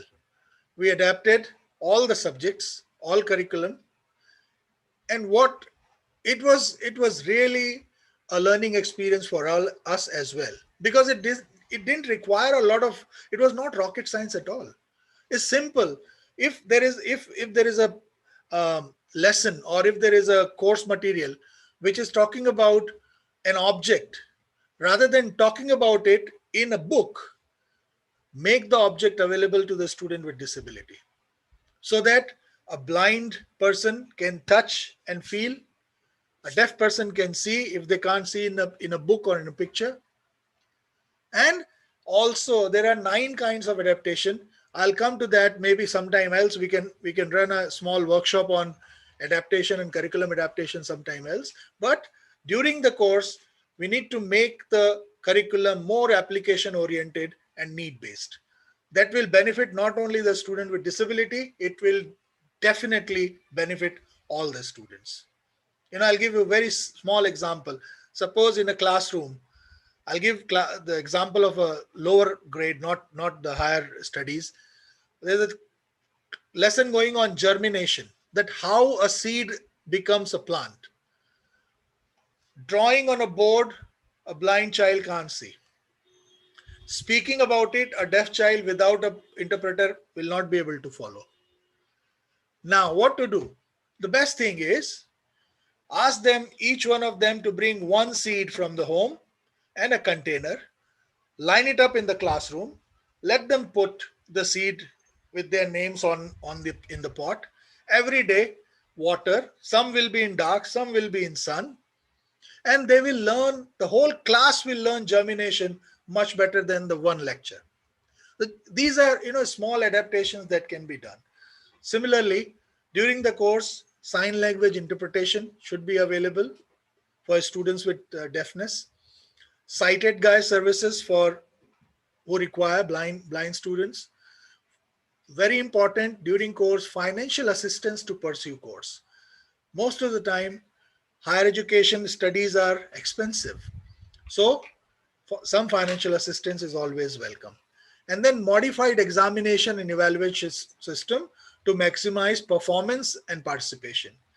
Now, I mean, you look at the kind of examination evaluation system we follow. We want everyone to write. So even blind students need to hire or arrange a writer to write that exam, right? You know, deaf students, the way we talk, they can't talk.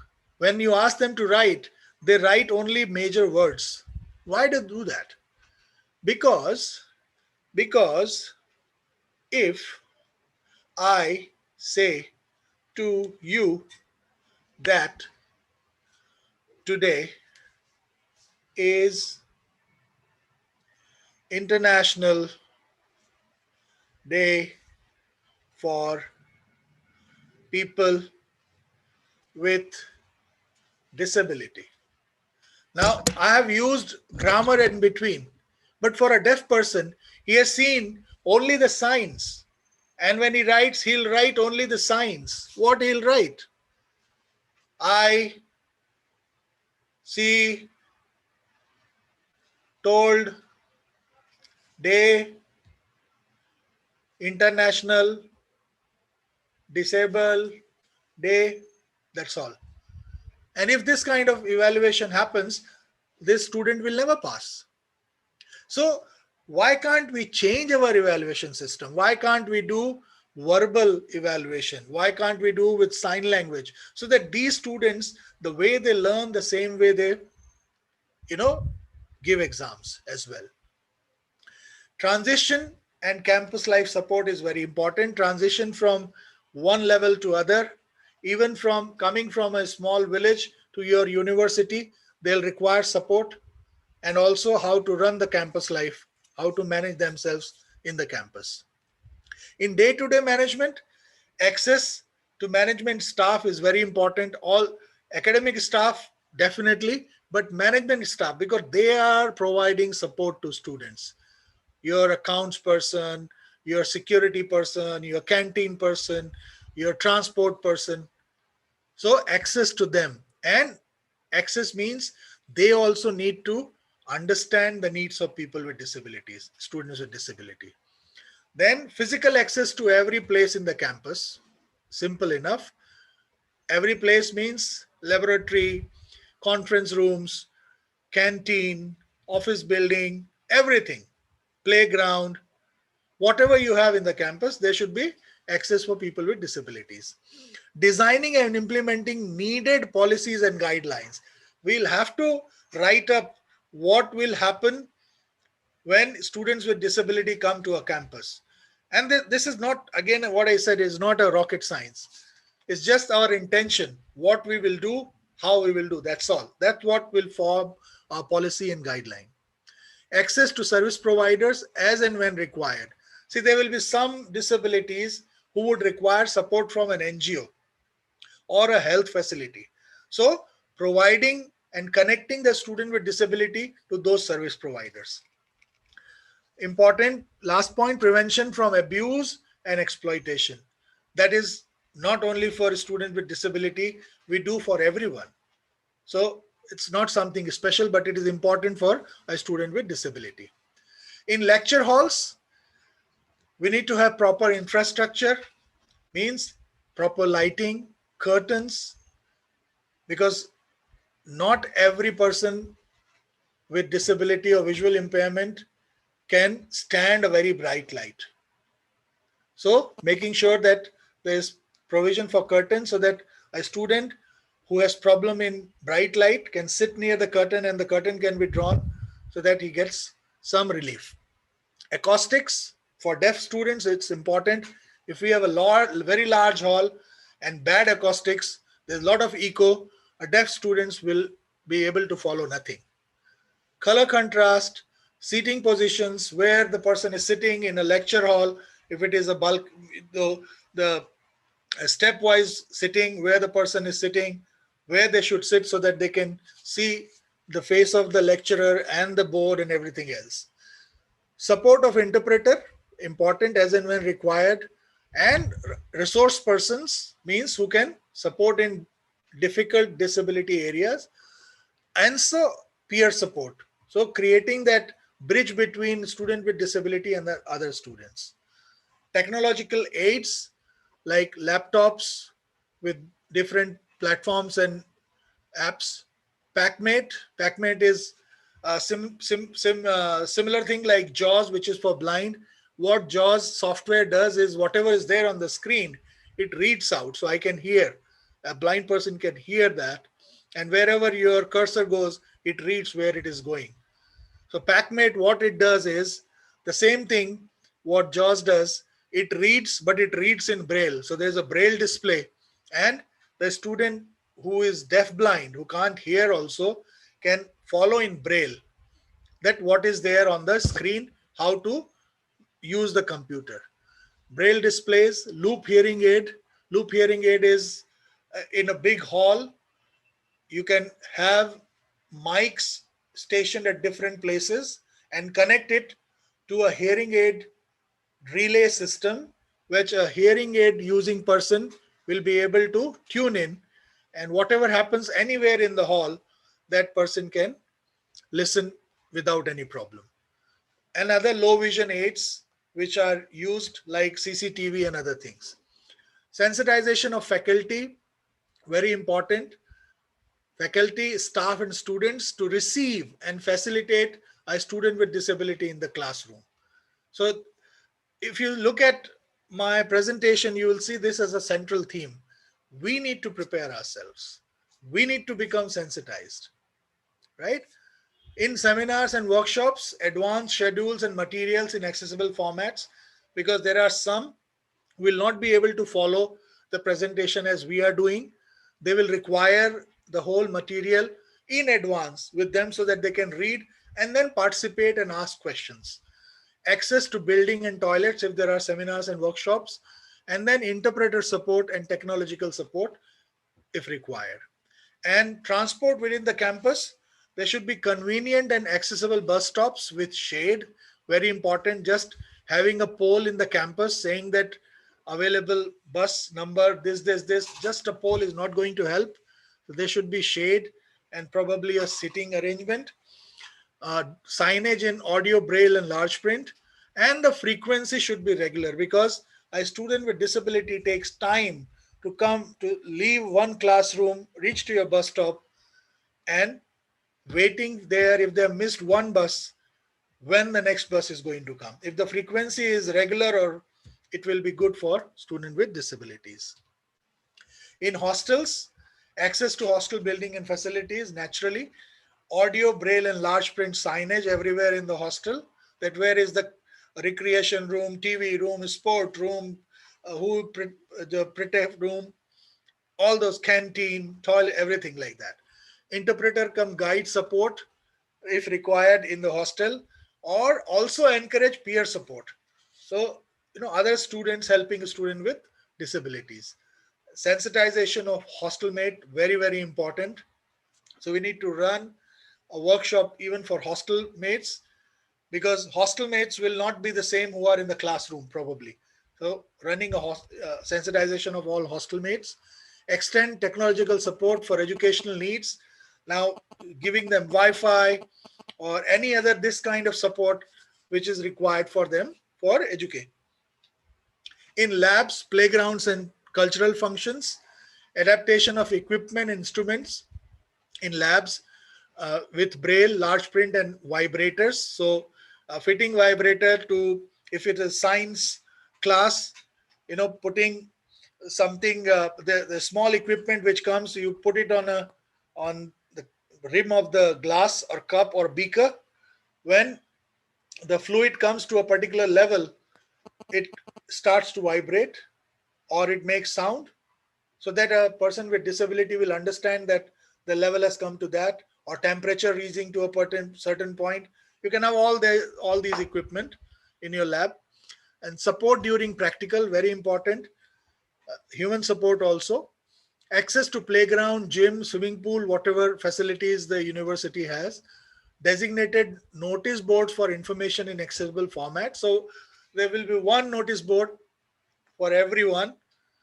And then there should be one notice board for people with students with disabilities, which will have only accessible format information in braille, in large print. Qualified coach and interpreters. Coach means for the sports and everything. And peer support and access to NGOs or clubs for additional support. So providing that connect for a student with disability to outside world if they require. What we can change? So immediately what we can change is we can agree on a policy to include students with disability in your university. Adapt our admission procedure, make it more accessible. So don't go only online. If there are other ways you can do it, you can use uh, time bound formats. You can use other, outsource it to other like-minded organizations. If it's a national university like yours, you can outsource it to like-minded university or departments or NGOs to run your admission tests for students with disability to appear there. Start working on attitude and outlook towards students with disability. That's very important. Unless and until we start working and accepting students with disability as any other student, it will not change. Sensitizing and making people more positive towards students with disability, that's what we need to do. Organize this kind of workshops, webinars more often. Provide assistive devices. So it's very easy. There is Alimco, All India Limb Manufacturing Company. They provide assistive devices. Maybe you can buy in bulk, keep it, make a small model disability room where all these assistive devices are there and students can go and use it if required. Provide materials in accessible formats. Provision for interpreters and sighted guides. Audio, braille, large print signage that I have already talked about. Mobility strips within the building. Use mobility strips to differentiate between when the person is going and reaching a point. If there's a junction, what they do is use a tile nowadays or strips of different color or texture, so that the students who are walking on it, they know when they reach a junction and which side is office, which side is, say, arts department, which side is canteen. All that they can find out with the signage at the junction. But these strips lead them to those junctions and they don't go here and there or struggle. Adaptation in classrooms, networking with organizations working with people with disabilities like us and seeking support from them whenever required, and provision of equipment like laptop, display strips, software, etc. What we can do in the long term: adapt the curriculum, very, very useful.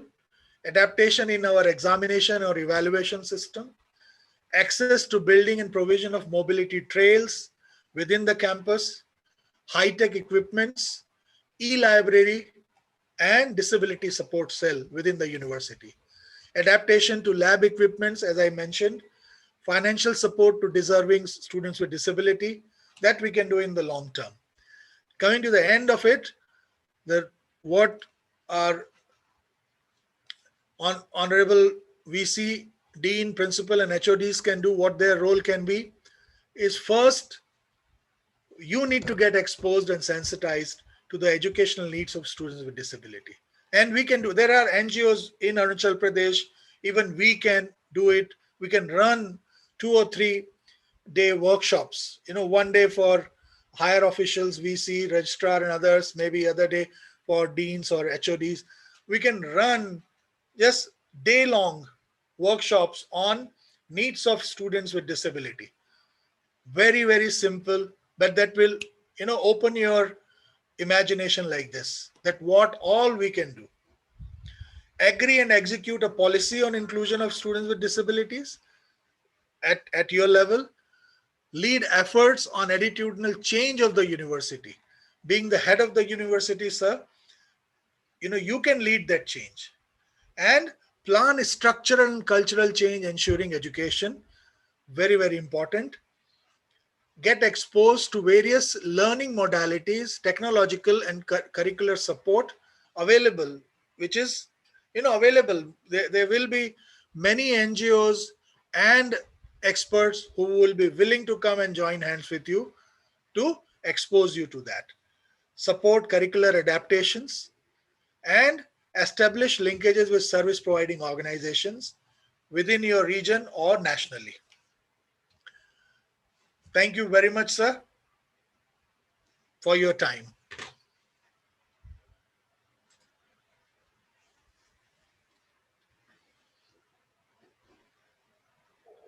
Thank you very much, sir, for words of wisdom and experience that you shared with us, and the kind of details regarding making education accessible for persons with disabilities, especially in higher education institutions.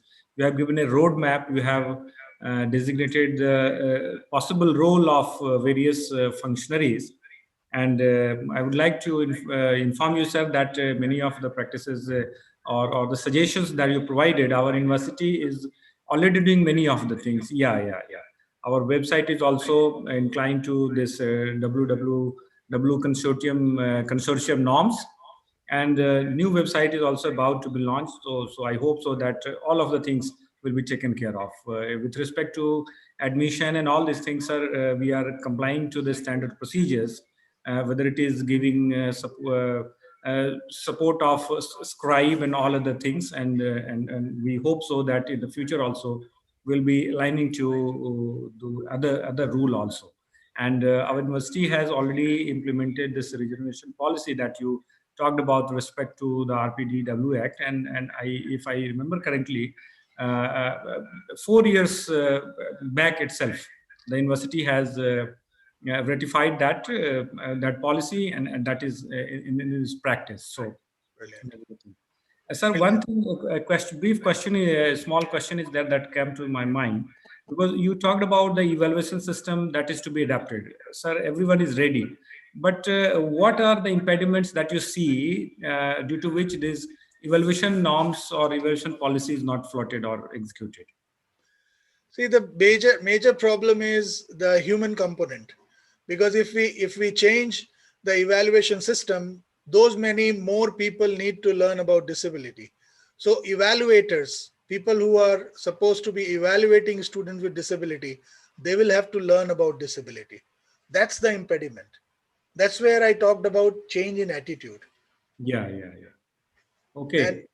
Thank you very much, sir, for sparing time with us. And thank you very much. And you have your local boy in Dr. Himanshu Das. Yeah. Dr. Himanshu Das will be more than sufficient in terms of supporting you all. He knows, he is jack of all. So I'm pretty sure if something he doesn't know, he will know who can do it. So that's the resourcefulness of Dr. Himanshu Das. Yeah, that's the kind of experience he used to have. Yeah, so moving ahead with the scheduled program. Now, our next speaker, Dr. Himanshu Das, Honorable Director of National Institute for Empowerment of Persons with Visually Disabilities, earlier known as, popularly known as NIVH.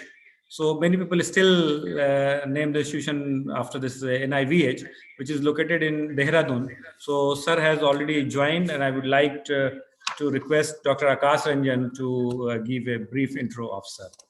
Now it's over to you, sir. I welcome you, sir. This is Dr. Akash Ranjan on behalf of Department of Education, Rajiv Gandhi University. It is a privilege to introduce our distinguished speaker, Dr. Himanshu Das, who has devoted his life for rehabilitation of people with disabilities. Tremendous work he has done. Not only education, rehabilitation, he has done as at the level of policy designing level, tool development, curriculum development, resource center development. There are so many works. He has worked not only in India, but also in foreign country like Czech Ganraj, USA, London, so many countries. He has vast experience of disabilities rehabilitation program. Now it's time to listen, and we are very fortunate enough to have such a great eminent speaker. So without wasting the time, I welcome you, sir. Please speak. Thank you very much, sir. I welcome you, sir. Sir, it's over to you now. You are welcome. नमस्कार। नमस्कार नमस्कार। बहुत बहुत धन्यवाद आप सबको।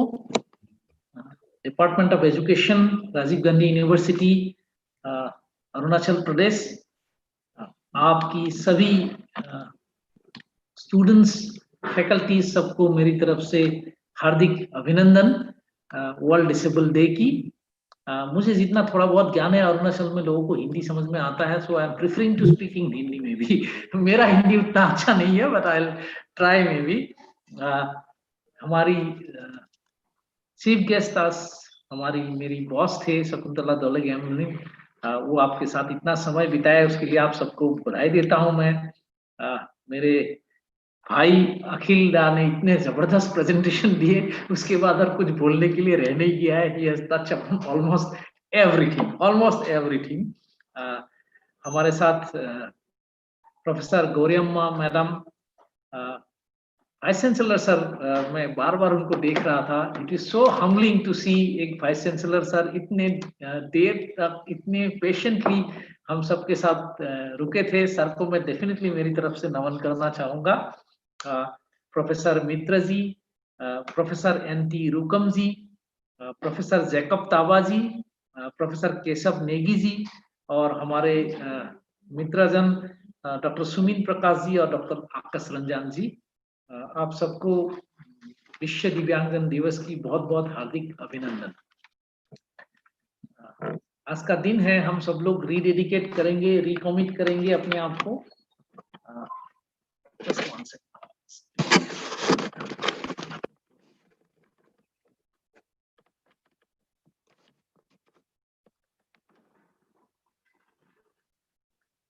सब लोग रीडेडिकेट करेंगे, रिकमिट करेंगे, दिव्यांगजनों की क्वालिटी ऑफ लाइफ को किसी न किसी तरीके से अपने अपने स्तर पे हम लोग बेहतर कर सके।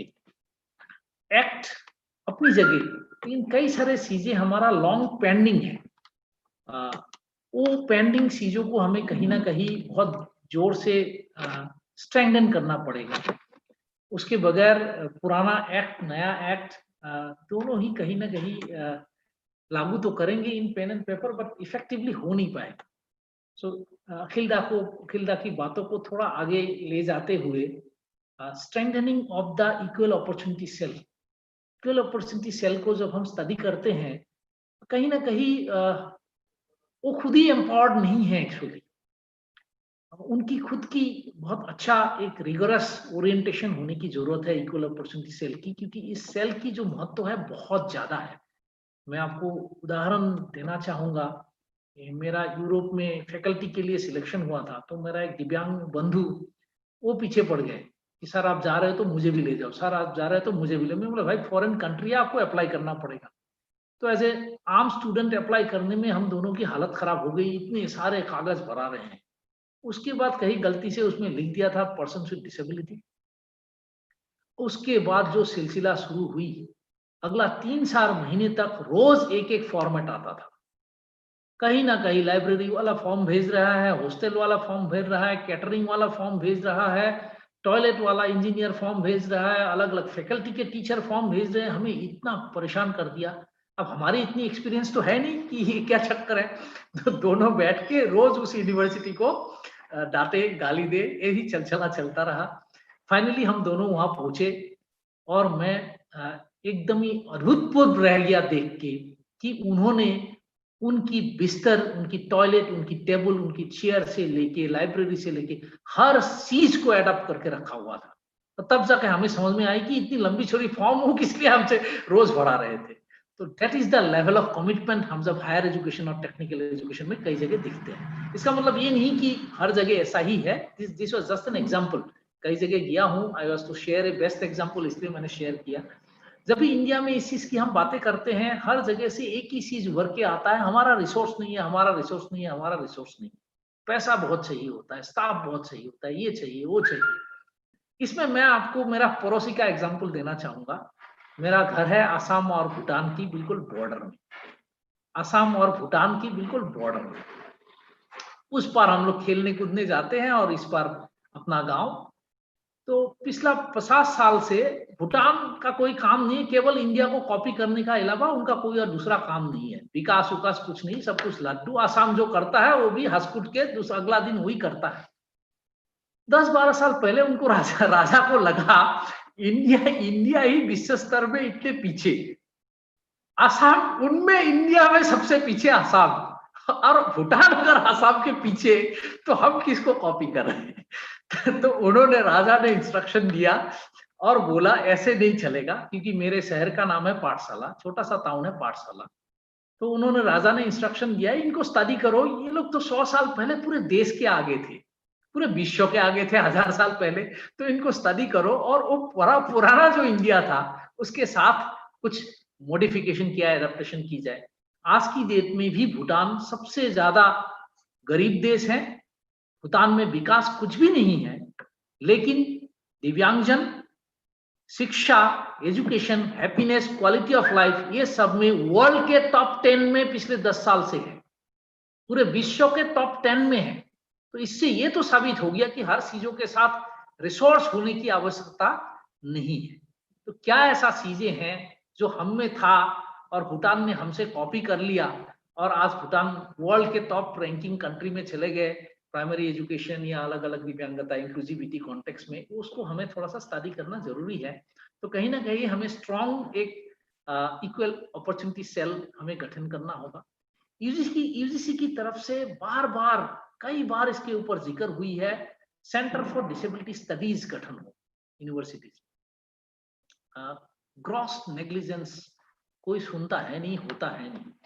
हमने एक एक्सपेरिमेंटेशन के तौर पे पौंडीचेरी यूनिवर्सिटी, सेंट्रल यूनिवर्सिटी है, वहां हम लोगों ने शुरू किया और आज की डेट में मैं गर्व के साथ कह सकता हूँ वर्ल्ड का, इंडिया का तो छोड़ दो आप, पूरे वर्ल्ड का centre of excellence for persons with disability for higher and technical education Pondicherry university का वो सेंटर फॉर डिसेबिलिटी स्टडीज बन गया। उनका जब लाइब्रेरी अगर हमें विजिट करेंगे आपको लगेगा नहीं आप लाइब्रेरी में हो या 5 स्टार होटल में हो। आगे की क्या बात करें, आपको कहां से कहां तक ये जर्नी तय हुई। आई वॉज इन निपमेट, हमारी national institute for multiple disabilities से पौंडीचेरी यूनिवर्सिटी की दूरी सिर्फ 2 घंटे की थी।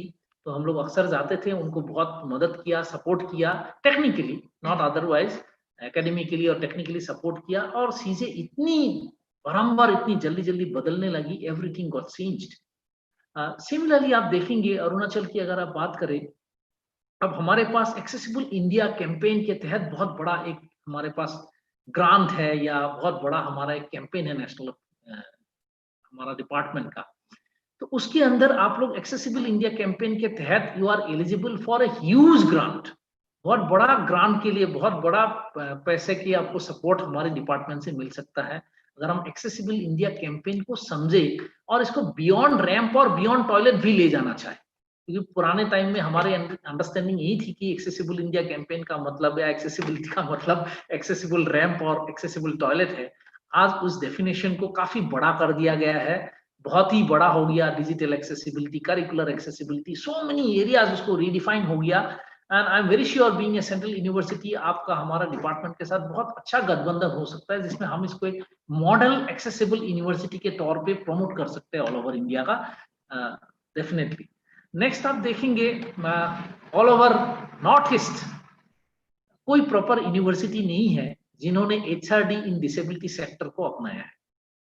तो मेरा गुजारिश यही होगा, हालांकि सेंट्रल गवर्नमेंट में एक प्रोजेक्ट के ऊपर मैं कई सालों से काम कर रहा हूँ, it is not very right for me कि मैं ऑफिशियली आप लोगों को ये अनाउंसमेंट दूं, लेकिन काम तो चल रही है कि एक central university government of India बनाएगी, rehabilitation and special education university, और वो नॉर्थ ईस्ट में होगी।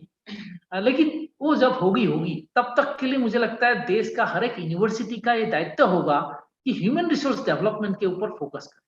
आप लोग एनजीओ को अडॉप्ट करें, क्लिनिक्स को अडॉप्ट करें, रेगुलर स्कूल को अडॉप्ट करें, अपने यूनिवर्सिटी में कुछ प्रोग्राम चलाए। ह्यूमन रिसोर्स डेवलपमेंट बहुत ज्यादा जरूरत है नॉर्थ ईस्ट में, और अरुणाचल में बहुत ही ज्यादा जरूरत है। और उसके ऊपर कदम उठाना आवश्यक है। मैं यूनिवर्सिटी को चाहूंगा कि इसके ऊपर आप लोग डेफिनेटली कदम उठाना शुरू करें। नेक्स्ट, जो यूनिवर्सिटी का जेनरिक रोल्स जब हम लोग देखते हैं आज की डेट में, अच्छे यूनिवर्सिटीज का बेस्ट प्रैक्टिसेस को देखते हैं, यूनिवर्सिटी कहीं ना कहीं कुछ उनके अलग टाइप के रोल है जो रोल उनको निभाना पड़ेगा। जैसे कि for example awareness and sensitisation.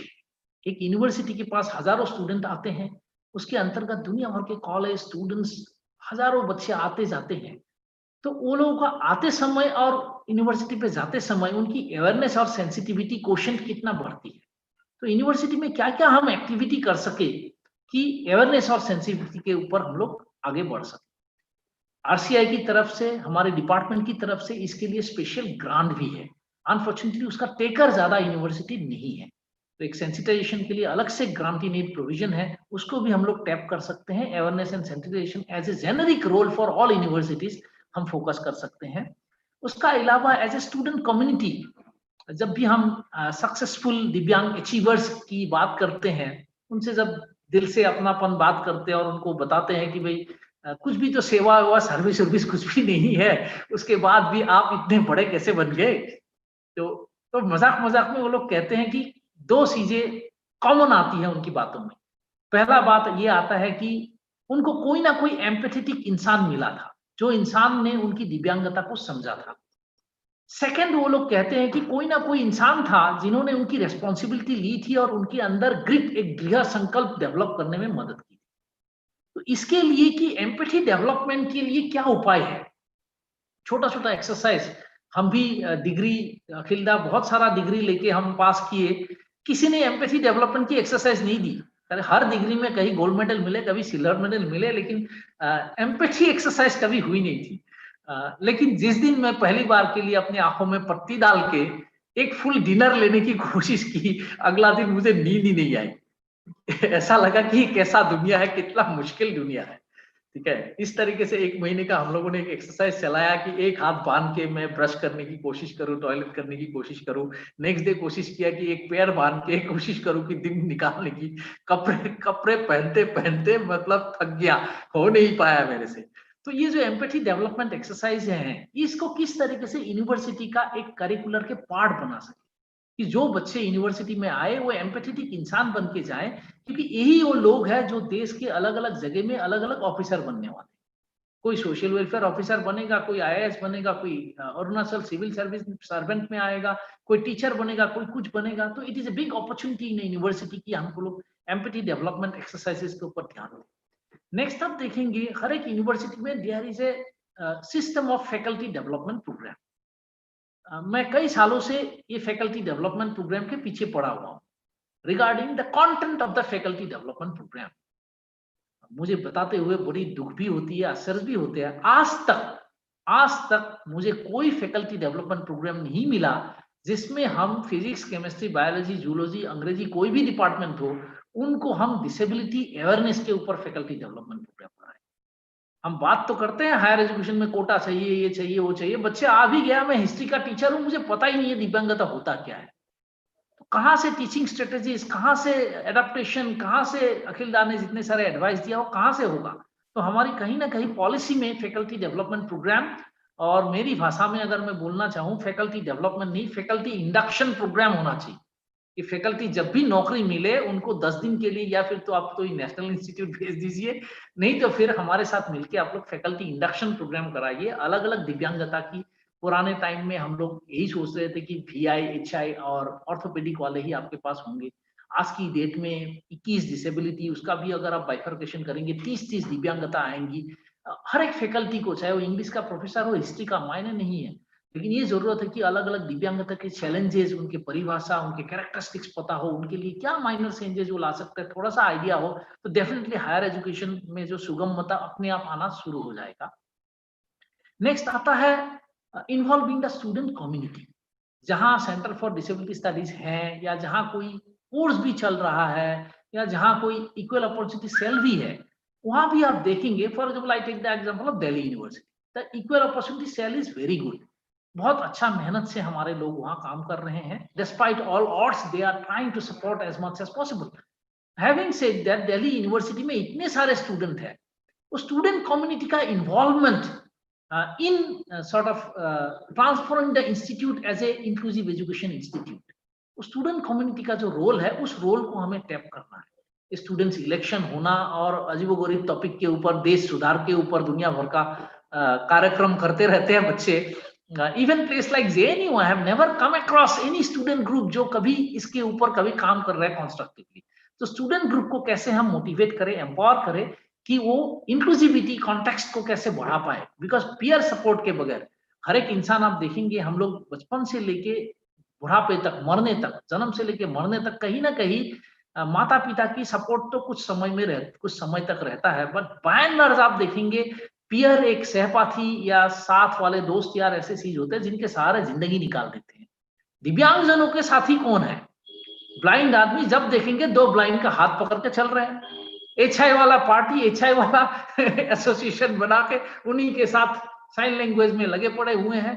तो how a university has to play a role now, कि कैसे हम इस चीज को बदल सके, स्टूडेंट्स कम्युनिटी को कैसे हम इसको इन्वॉल्व करें कि पीयर सपोर्ट जो है वो inclusivity as a social context, as a whole world वो कैसे आए, उसके ऊपर हमें थोड़ी सी चर्चा करना पड़ेगा in higher and technical education.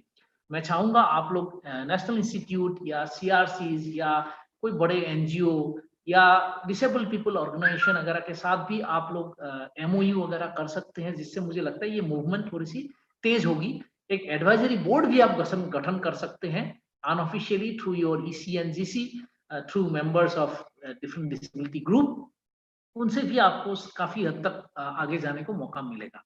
दूसरा जो मुझे अरुणाचल का दिखता है, अब ये आपका तो रोल नहीं है, लेकिन आपको छोड़ के और किसको बताऊं ये भी समझ में नहीं आता है, आप लोगों को ही बताना पड़ेगा, क्योंकि पूरे अरुणाचल का सबसे ज्यादा पढ़े लिखे लोग, सबसे ज्यादा क्वालिफाइड लोग आप ही के कैंपस में हैं।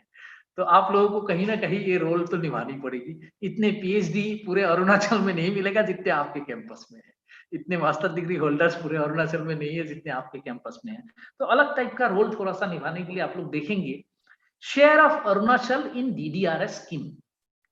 हमारा DPWD के हमारे डिपार्टमेंट का एक स्कीम है, दीनदयाल रिहेबिलिटेशन स्कीम, उसके तहत 10 प्रोजेक्ट है। पिछले 50 साल में उस प्रोजेक्ट में मान लीजिए 1000 करोड़ ग्रांट गई है ऑल ओवर इंडिया, अलग अलग स्टेट्स को, यूनियन टेरिटरीज को। आपको क्या लगता है अरुणाचल का शेयर कितना होगा उस ग्रांट? कुछ भी नहीं। तो इक्का दुक्का एप्लीकेशन आता है, उसका आगे का पन्ना पता नहीं, पीछे का पन्ना पता नहीं। तो कहीं ना कहीं हमें किस तरीके से हम अपना रोल निभा पाएंगे कि DDRS स्कीम में अरुणाचल की या नॉर्थ ईस्ट की हम लोग शेयर को बढ़ाएं। DDRC करके एक बहुत बड़ा एम्बिशियस प्रोजेक्ट चलता था ऑल ओवर इंडिया की, करीब करीब 350 डिस्ट्रिक्ट में डिस्ट्रिक्ट डिसेबिलिटी रिहेबिलिटेशन सेंटर बने थे। धीरे धीरे कमजोर पड़ गए हैं, लेकिन पिछले 2 साल में उसको रिवाइवल के ऊपर बहुत ज्यादा काम चल रही है, और उम्मीद ये है कि अगला 5 साल में देश का कम से कम 500 डिस्ट्रिक्ट में बढ़िया तरीके से DDRC स्कीम चल पड़ेंगे। गवर्नमेंट का एक स्कीम है, इस स्कीम को भी आप देखेंगे। इस स्कीम का again share of Arunachal Pradesh मैं नहीं बताना चाहूंगा, आप लोग समझिए, ठीक है जी। कहीं ना कहीं इस स्कीम को भी हमें लेने के लिए कोई ना कोई रोल तो यूनिवर्सिटी को अदा करना पड़ेगा। नेक्स्ट आता है CRC, कंपोजिट रीजनल सेंटर। देश में हम लोगों ने 20 कंपोजिट रीजनल सेंटर बनाए हैं। बहुत बड़ा बिल्डिंग में टेम्पोररी चल रहा है, कई जगह परमानेंट बिल्डिंग बन चुकी है 20 से 25 करोड़ की लागत में। 20 से 40 staff multi disability, cross disability में काम कर रहे हैं। अरुणाचल का CRC का हाल जाके आप लोग देखिए, 2 कमरा और 2 लोग, 5 साल हो गए। तो प्रॉब्लम जो भी हो, मैं प्रॉब्लम को फोकस नहीं करना चाहूंगा, मैं सॉल्यूशन के ऊपर फोकस करना चाहूंगा। तो ये भी एक बहुत बड़ा अहम भूमिका निभाएगी आप लोगों को अरुणाचल के higher education, technical education and inclusive education को सपोर्ट प्रदान करने में। Because CRC is like a base for central government services. वो जब तक उभरेगा नहीं तब तो सेंट्रल गवर्नमेंट के साथ लिंकेजेस कहीं ना कहीं डेवलपमेंट नहीं हो पाता है। अभी मैंने कुछ दिन पहले स्टडी किया share of Arunachal Pradesh in schemes of national trust.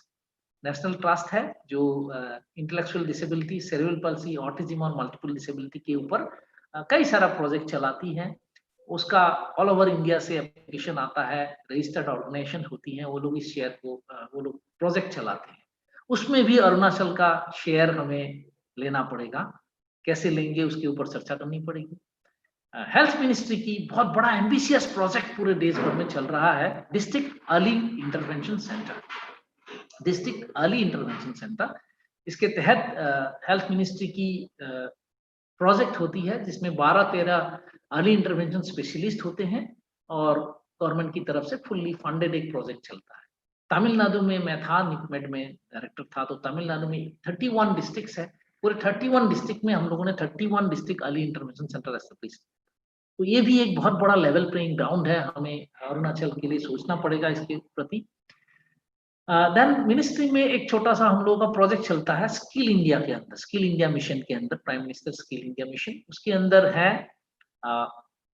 Full grant देते हैं for skilling of persons with disabilities. NGO, government, state government, central government, university, कोई भी उसको ले सकते हैं फॉर स्किलिंग। अलग अलग कोर्सेस हैं जो एनएसडीसी और skill council of persons with disabilities से रिकॉग्नाइज होते हैं। उसके अंदर रजिस्ट्रेशन करने के लिए डिपार्टमेंट की वेबसाइट में जाके थोड़ा बहुत फॉर्मेलिटी है, ईटीपी कहते हैं, empanel training partner. Empanel training partner के तहत रजिस्ट्रेशन करना होता है। तो आप लोग गेस कर सकते हैं कि अरुणाचल से कितने लोगों ने अभी तक एमपैनल ट्रेनिंग पार्टनर में रजिस्ट्रेशन किया होगा और कितना ग्रांट लिया होगा, कितना स्किलिंग प्रोग्राम चलाया होगा, वो आप लोग गेस कर ही सकते हैं। पब्लिक स्कूल्स का मैंने छोटा सा स्टडी किया था। अरुणाचल में जितने भी पब्लिक स्कूल्स है, ये भी आजकल एक मूवमेंट चले जा रहे हैं, प्राइवेट और पब्लिक स्कूलों में इंक्लूसिव एजुकेशन, बच्चों का दाखिला देना। दिल्ली में बहुत बड़ा ये बिजनेस चल पड़ा है।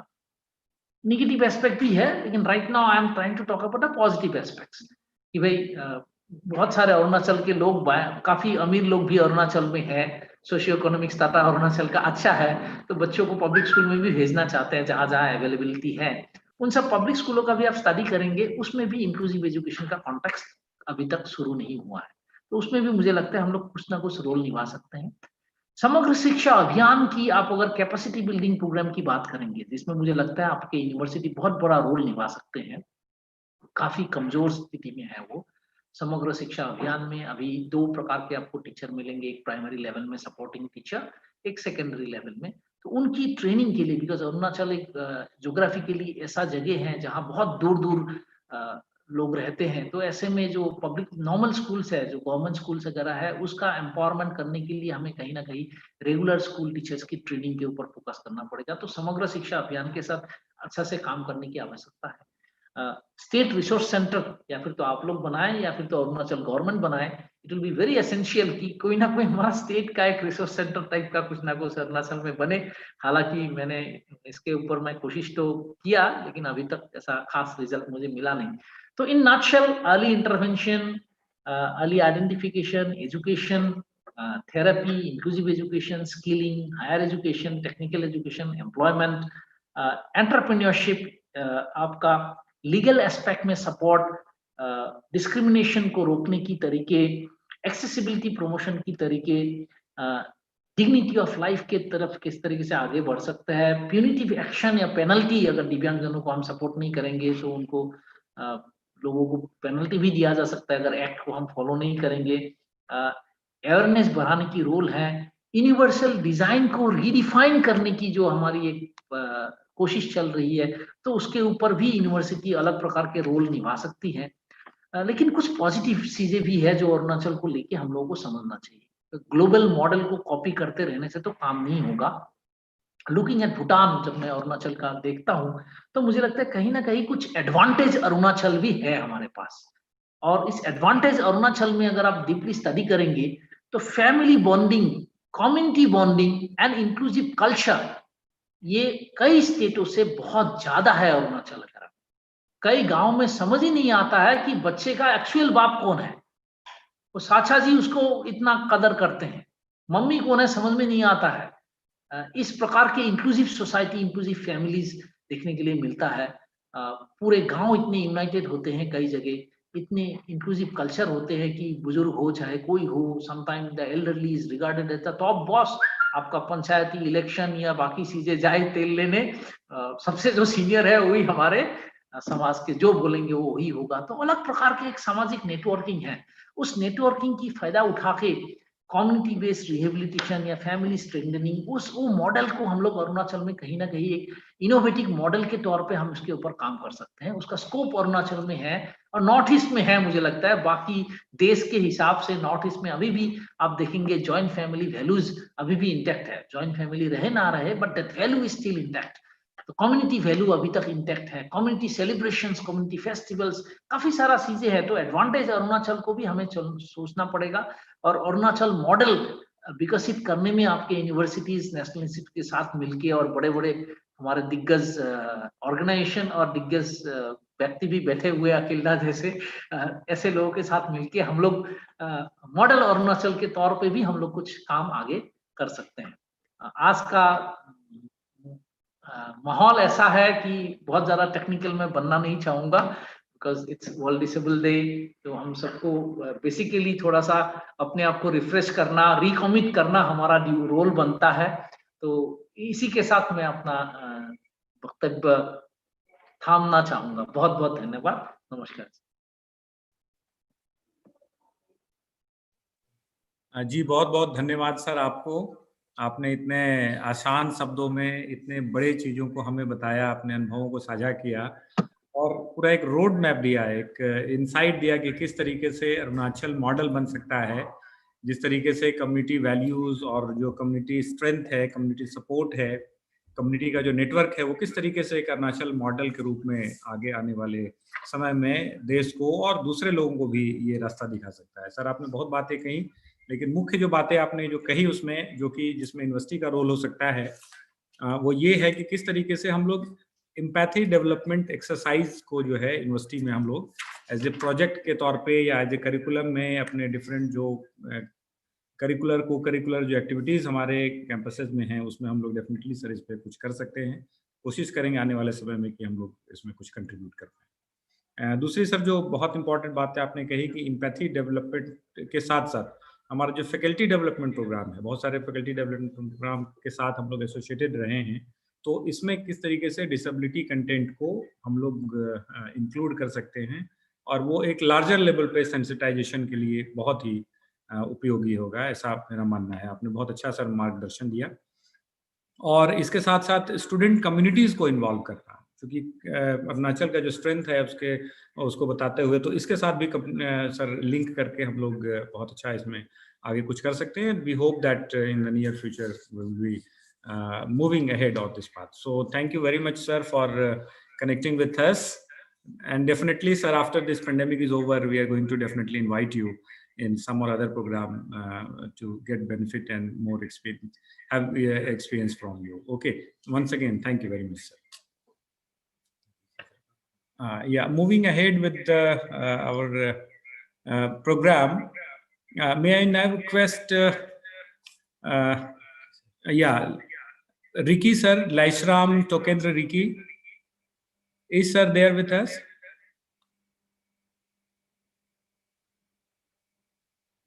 Yeah, I think there is some connectivity issue with the next speaker. So no issue. Now moving ahead with the program. Yeah, now we are coming to close of the program. So now I would like to invite chairperson of this webinar, this academic program on.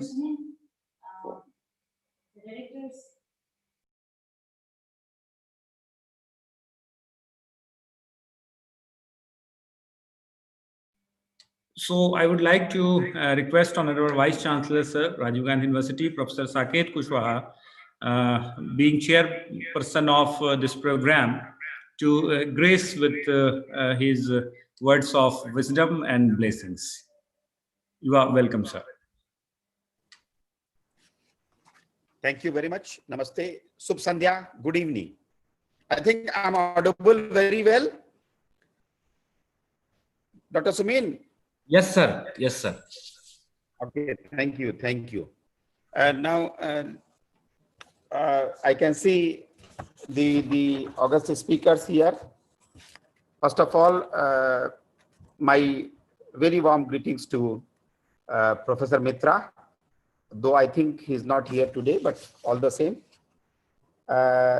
Then Chief Guest Srimati Sakuntala Gamlin Madam, the Chairperson of Rehabilitation Council of India, New Delhi, and Secretary, Department of Empowerment of PWD. I think there is need for us to change PWD word also. Because now there is no more physically challenged or like that. I think differently abled word we are using. So anyways, these are part and parcel of the change. Dr. Das is here, Dr. Akhil S. Paul Saab, Professor Gaurama, then Mr. Kaha, Dr. Sarisram Ricky, and then my energetic registrar, Professor Dr. Rikam, together with the head of the department and dean, I believe, Dr. Rachob is here, and all London faculty and colleagues. It is really a matter of great pleasure. Truly speaking, I'm really touched. The way you people have started observing these kind of programs. I mean, this was very necessary, and kudos to team Kesang Degi and everyone over there. You people have done wonderful job. Thank you, Dr. Sumin, for thinking differently. I mean, this is the right time for us. I think it's okay. All of you are in pause. I'm audible, I believe. Yeah, everything is perfectly all right, sir. Yeah, he was visible as well as audible. Thank you. Yeah, please go ahead. Clear, sir. We can see you clearly and hear also. Let me tell you my personal feeling. You see, though we have mandate, we have an appointment letter. The basic content of this appointment letter is that we are going to do teaching and research. Hardly people are involved in community service and outreach activities. And more so, observing these days, you know, somebody asked me, what are we doing? I said, today we are observing the International Day of Person with Disabilities. Very carefully, I coined the word, we are observing. Nobody is going to celebrate the day because it is a painful thing that somebody is disabled or differently able. So the purpose of observing this day is to involve people with their true energy. See what we are doing. I believe that nowadays, usually, we start putting ramp, we will put the lift, then we will create the common utility facility, and then we will say, fine, we have done everything. Those kind of things are paper requirement for you to get grade in the NAC or any other accreditation activities. But the main purpose is that you should feel about them. While I'm telling you, let me underline it. Somebody who is who we call disabled or differently able, I believe God has given him or her a different dimension of being more enabled. Government will, God has made that person more enabled than anybody else.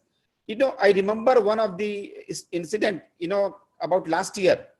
We celebrated one kind of afternoon, and we invited the kids 9 year and below, 9th class and below.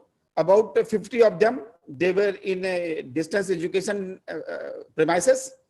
And there I saw that those people who, those kids, those young friends who are unable to, they have impaired hearing and they have a kind of problem in delivering the speech or words.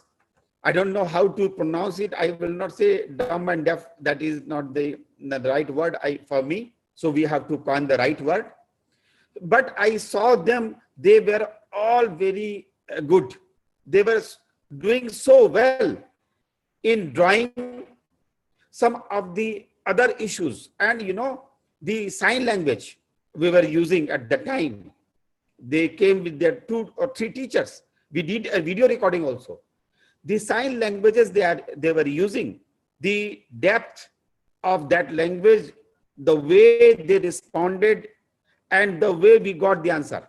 I asked the question, their teacher gave a sign signal to the student, then the student gave the answer, and then I got the answer. What I'm trying to tell you is that there's a need for all of us to do the right thing at the right time with the right people. It is not fair for any teacher or anybody that we should pity for them. There's no need for you to pity. Rather, you should provide an enabling environment, the right environment for them to flourish, to grow, to glow. I think that is how we can really make this word differently. And for RGU, maybe my data is very old, because the way I have data here, it is 2011 census. The 2011 census is saying, Government of India, in our Arunachal Pradesh state, we have 26,734 people with differently abled capacities. Out of them, 14,245 male, that is about 53.28%, and then 12,489, that is 46.71% female. With 1.4 million population of Arunachal, this number is very high. So I believe that we will be able to justify a little thing. And I believe that this particular department is going to start a new center. I happily agree, fund or no fund. I always repeat this sentence, that if we are going to get fund from any funding agency, fine. Even if we are not going to get any fund, we are going to run the center. I will give you the grant, I will give you the fund, and I'm ready to give you financial support for research also on this particular aspect. You know that we are doing internal funding of the research proposals. So for that particular project, we can give some fund also, so that you can start the research to have little document as a background information. It will also help the department to build the literature review. Suppose you are going to go to a funding agency to look for the fund. They will be interested to know what is your own contribution, what you have done. I believe that this kind of grant which we are going to give you internally is going to assist you in different manner.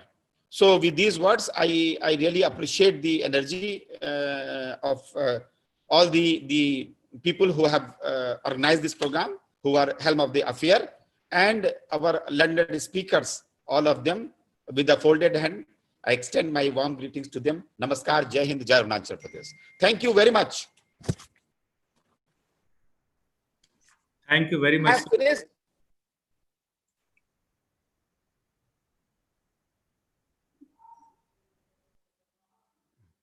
Thank you very much, sir, for your blessings and the support that you wish to extend to the university in terms of granting the research proposals and all. So definitely, sir, we look forward for the future that we'll be doing all these things that you believe that we should be doing.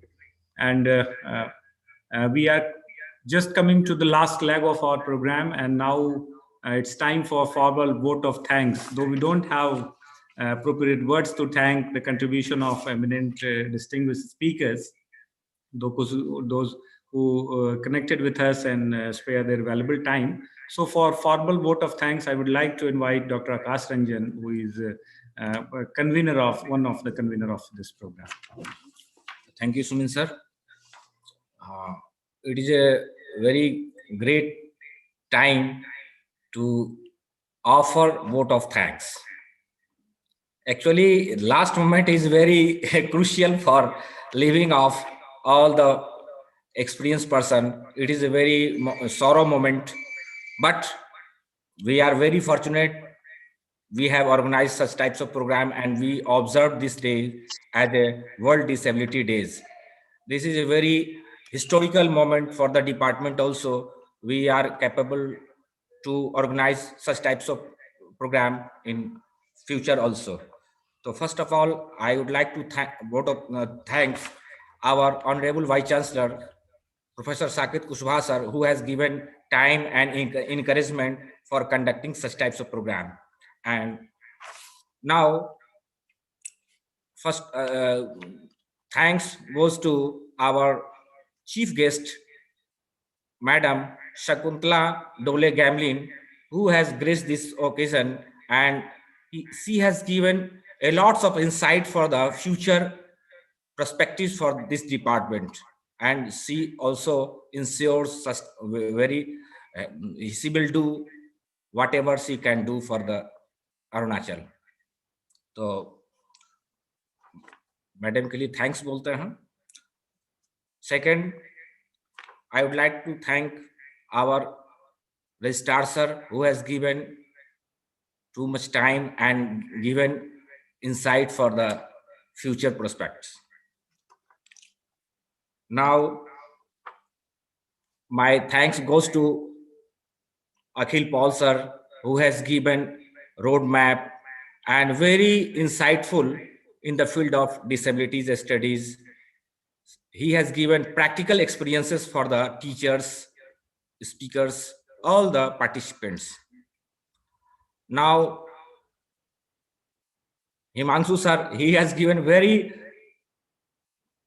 melodious and historical insight in the field of disabilities in simple way.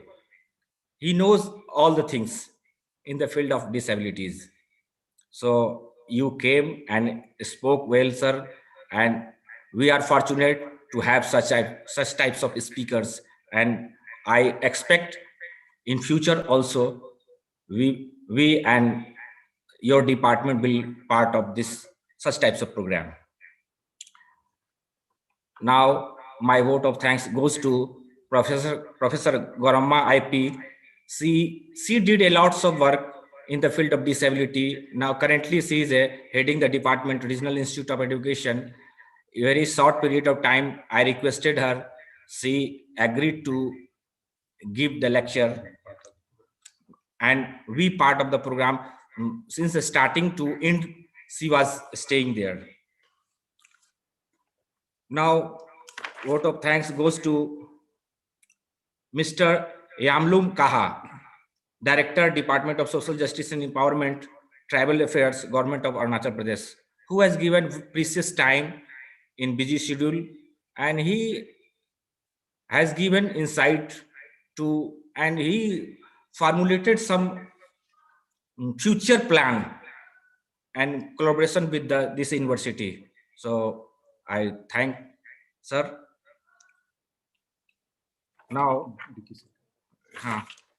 another, I want to thank Dr. Lesram Tokendra Rikis. Unfortunately, we have not connected with him, but we expect in future we will listen him. Now, I would like to thank, first of all, I should have, but not the least, Professor Keshang Degi, who given opportunity and chance to conduct such types of program. Our head of the department, Professor Keshang Degi, Madam, Pranam Madam. So, over to Sumin sir. Now he will declare the closing the program. Thank you very much, sir. Now it's an opportunity to say vote of thanks to the one who thanked all. So thank you very much, Akash sir, for being with us and working in this team and making this program very successful. We are very thankful to our departmental colleagues and head of the department of the physics department, who has shared this Zoom platform with us, and all the colleagues of the department who has been there in whole of the meeting, who stayed tuned to the program. And all the department colleagues are always ready to be associated with each other in any kind of departmental affair. So once again, I thank all, and I extend this thank to all the university community in different capacities, all the people. They have extended their help and any kind of assistance we ever needed. So with these words, I would like to take the permission from the chair to declare this program end. Okay, thank you very much, sir. So once again, I thank all the distinguished speakers, and Good luck. Thank you, sir. इसी साहब को हमारी तरफ से special प्रणाम sir. Sir ये thank you sir, thank you sir. के बाद जरूर हम लोग सर फिजिकल प्रोग्राम एक करेंगे। बिल्कुल सर, बिल्कुल। Thank you so much sir department की तरफ से। बिल्कुल बिल्कुल बिल्कुल, बहुत जल्द आएंगे सर। जी सर जी। Thank you VC sir, thank you all the speakers, thank you Kaha sir from the department side, all the faculty members, thank you. फिर से एक बार सभी को थैंक यू। अगर किसी का नाम छूट गया हो तो ये मेरी गलती है, कृपया क्षमा करें। हाँ बोले बोले। हाँ थैंक यू ऑल। प्रणाम सर।